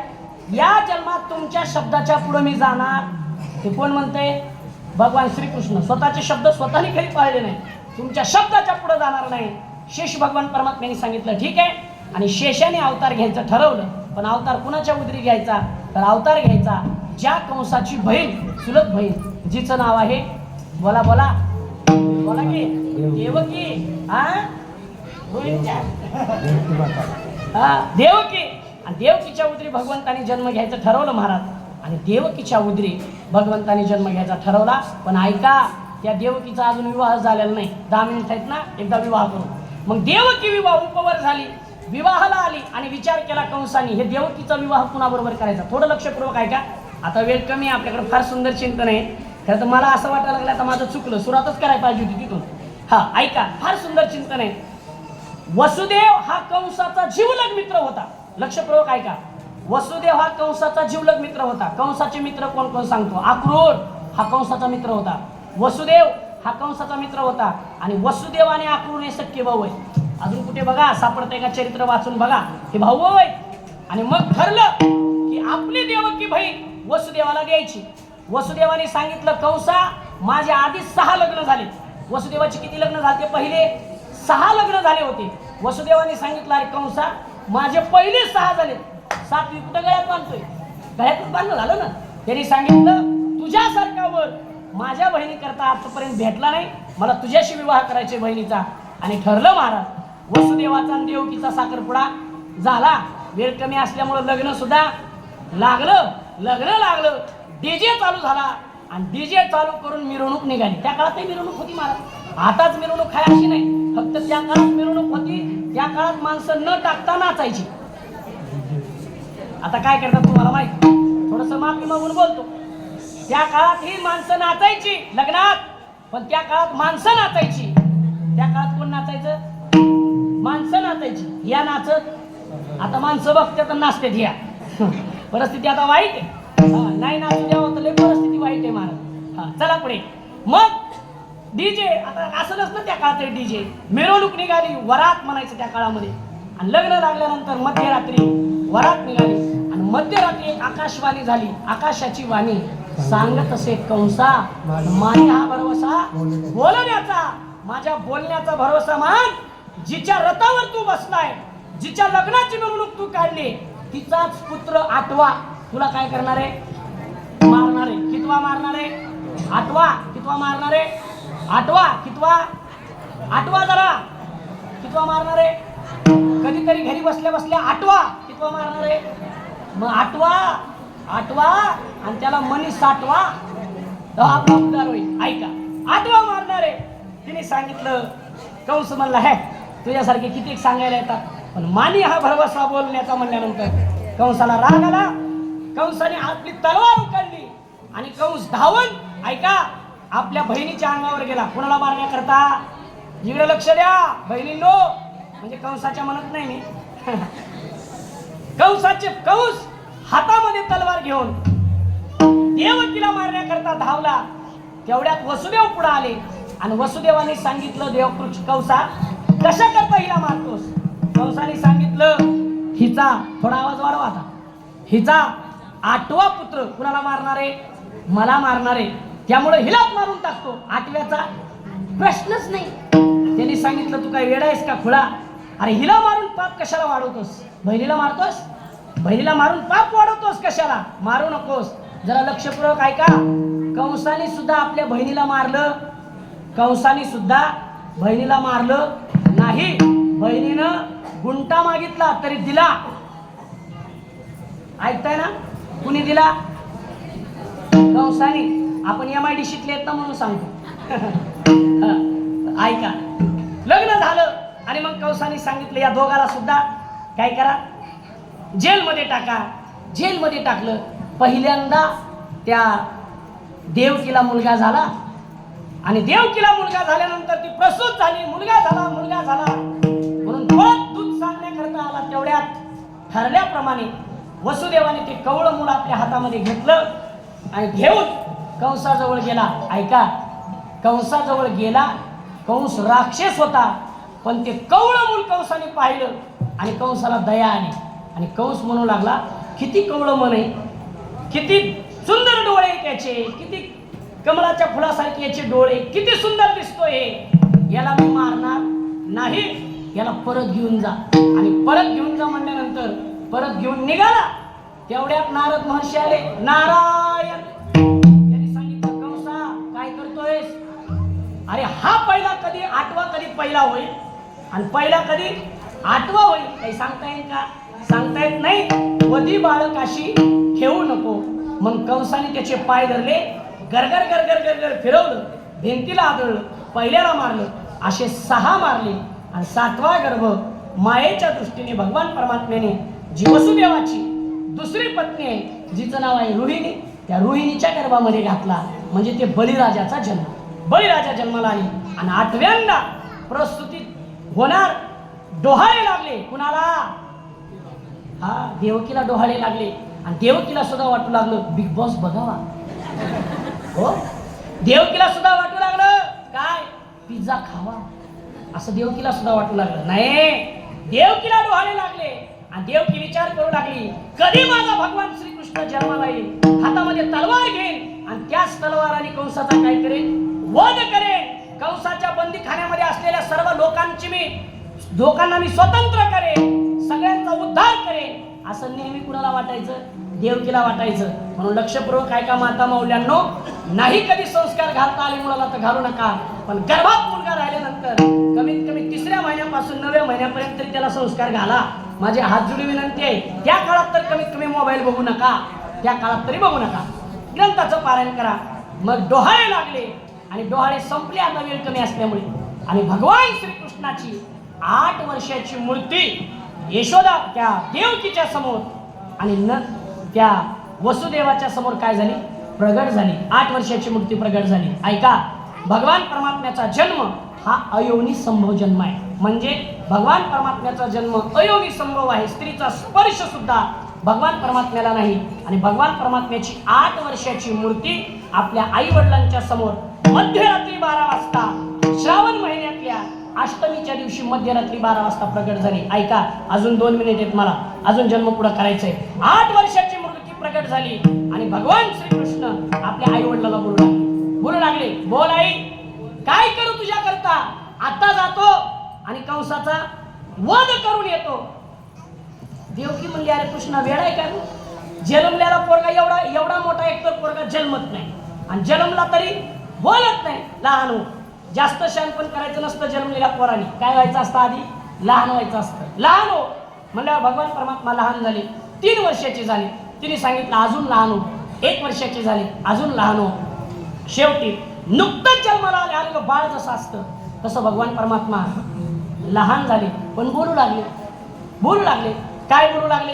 भगवान परमात्मा बोलू लागले.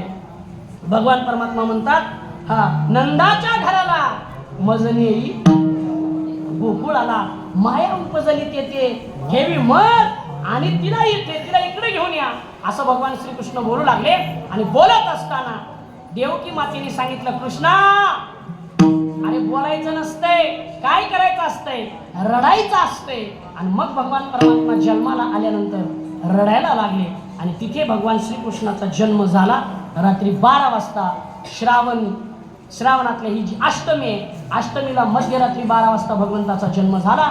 आणि तो भगवंताचा जन्म काही प्रगट करता आला नाही म्हणजे उत्सव साजरा करता आला नाही. म्हणून वसुदेवाने आपल्या डोक्यावरती भगवंताला घेतलं आणि डोक्यावरती घेऊन भगवान परमात्म्याला घेऊन वसुदेव गोकुळामध्ये आले. आता वेळ कमी असल्यामुळे लगेच आले.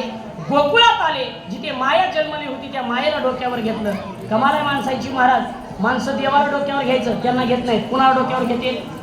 मायेला डोक्यावर घेते. लक्षात पूर्वक ऐका, देवाला डोक्यावर घ्या, दुःख नाही. मायेला डोक्यावर घेतलं की दुःख हमखास 100% आहे. म्हणून देवाला ठेवलं आणि मायेला डोक्यावर भगवंताने घेतलं आणि भगवंत पुन्हा तिथून दुःख सुरू झालं आणि त्या ठिकाणी जन्मोत्सव सुरू झाला. अभंग म्हणायचा. ज्ञानेश्वर माऊली महाराज, ज्ञानेश्वर माऊली, ज्ञानराज माऊली तुकाराम,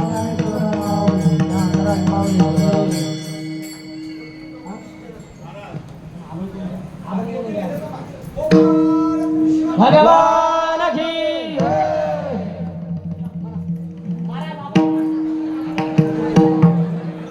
टाकायची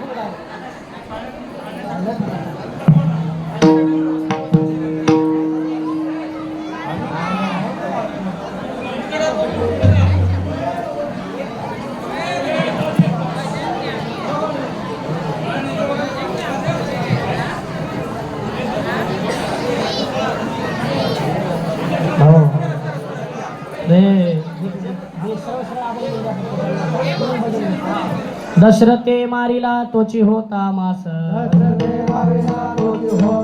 वर्षा ऋतू आसे कृष्ण पक्ष,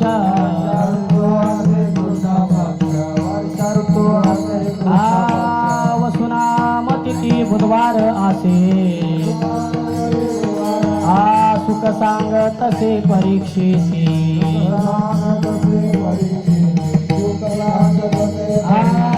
रोहिणी नक्षत्र दोन प्रहार रात्र, माया खाली अस्त्र रक्षपाल, नवकूळ गुरु सर्वांचे ते मूळ, वसुदेव कपाळ धन्य धन्य, जयाचा हा वंश जयाचा आनंद, माझे कोळी गोड अवतारणे अवतर अयोनी संभव नव्हे काही श्रम,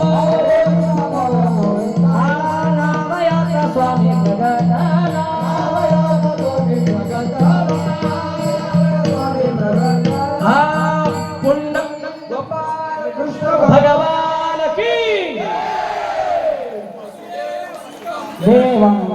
कंसचानूरमर्दनं देवकी परमानन्दं कृष्ण वन्दे जगद्गुरुं। कृष्ण भगवान की माऊली ज्ञानेश्वर महाराज की गोपाल कृष्ण भगवान की आगतं कृष्ण सुस्वागतं कृष्ण आगतं कृष्ण बोला बोला बोला बोला आगतं सुस्वागतं शरणागतं कृष्ण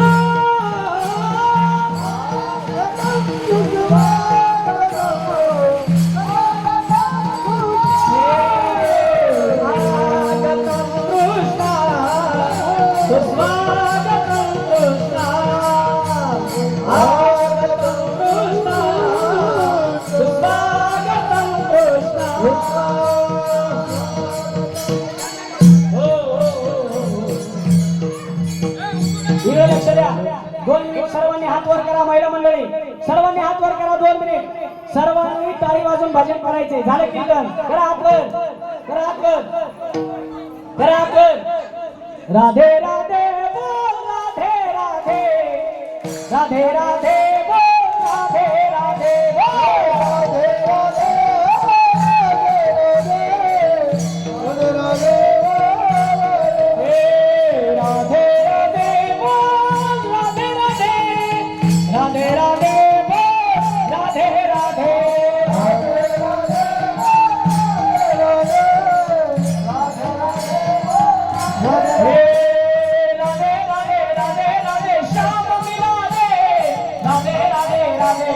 कृष्ण मिला दे राधे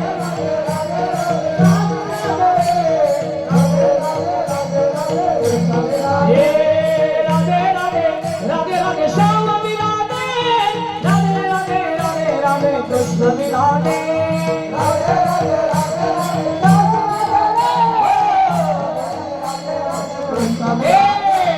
राधे राधे राधे बोल राधे राधे राधे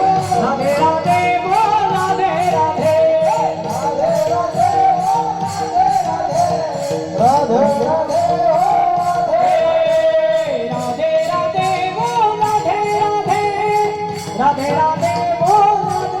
राधे राधे हरे तुकाराम तुकाराम तुकाराम तुकाराम तुकाराम तुकाराम तुकाराम तुकाराम तुकाराम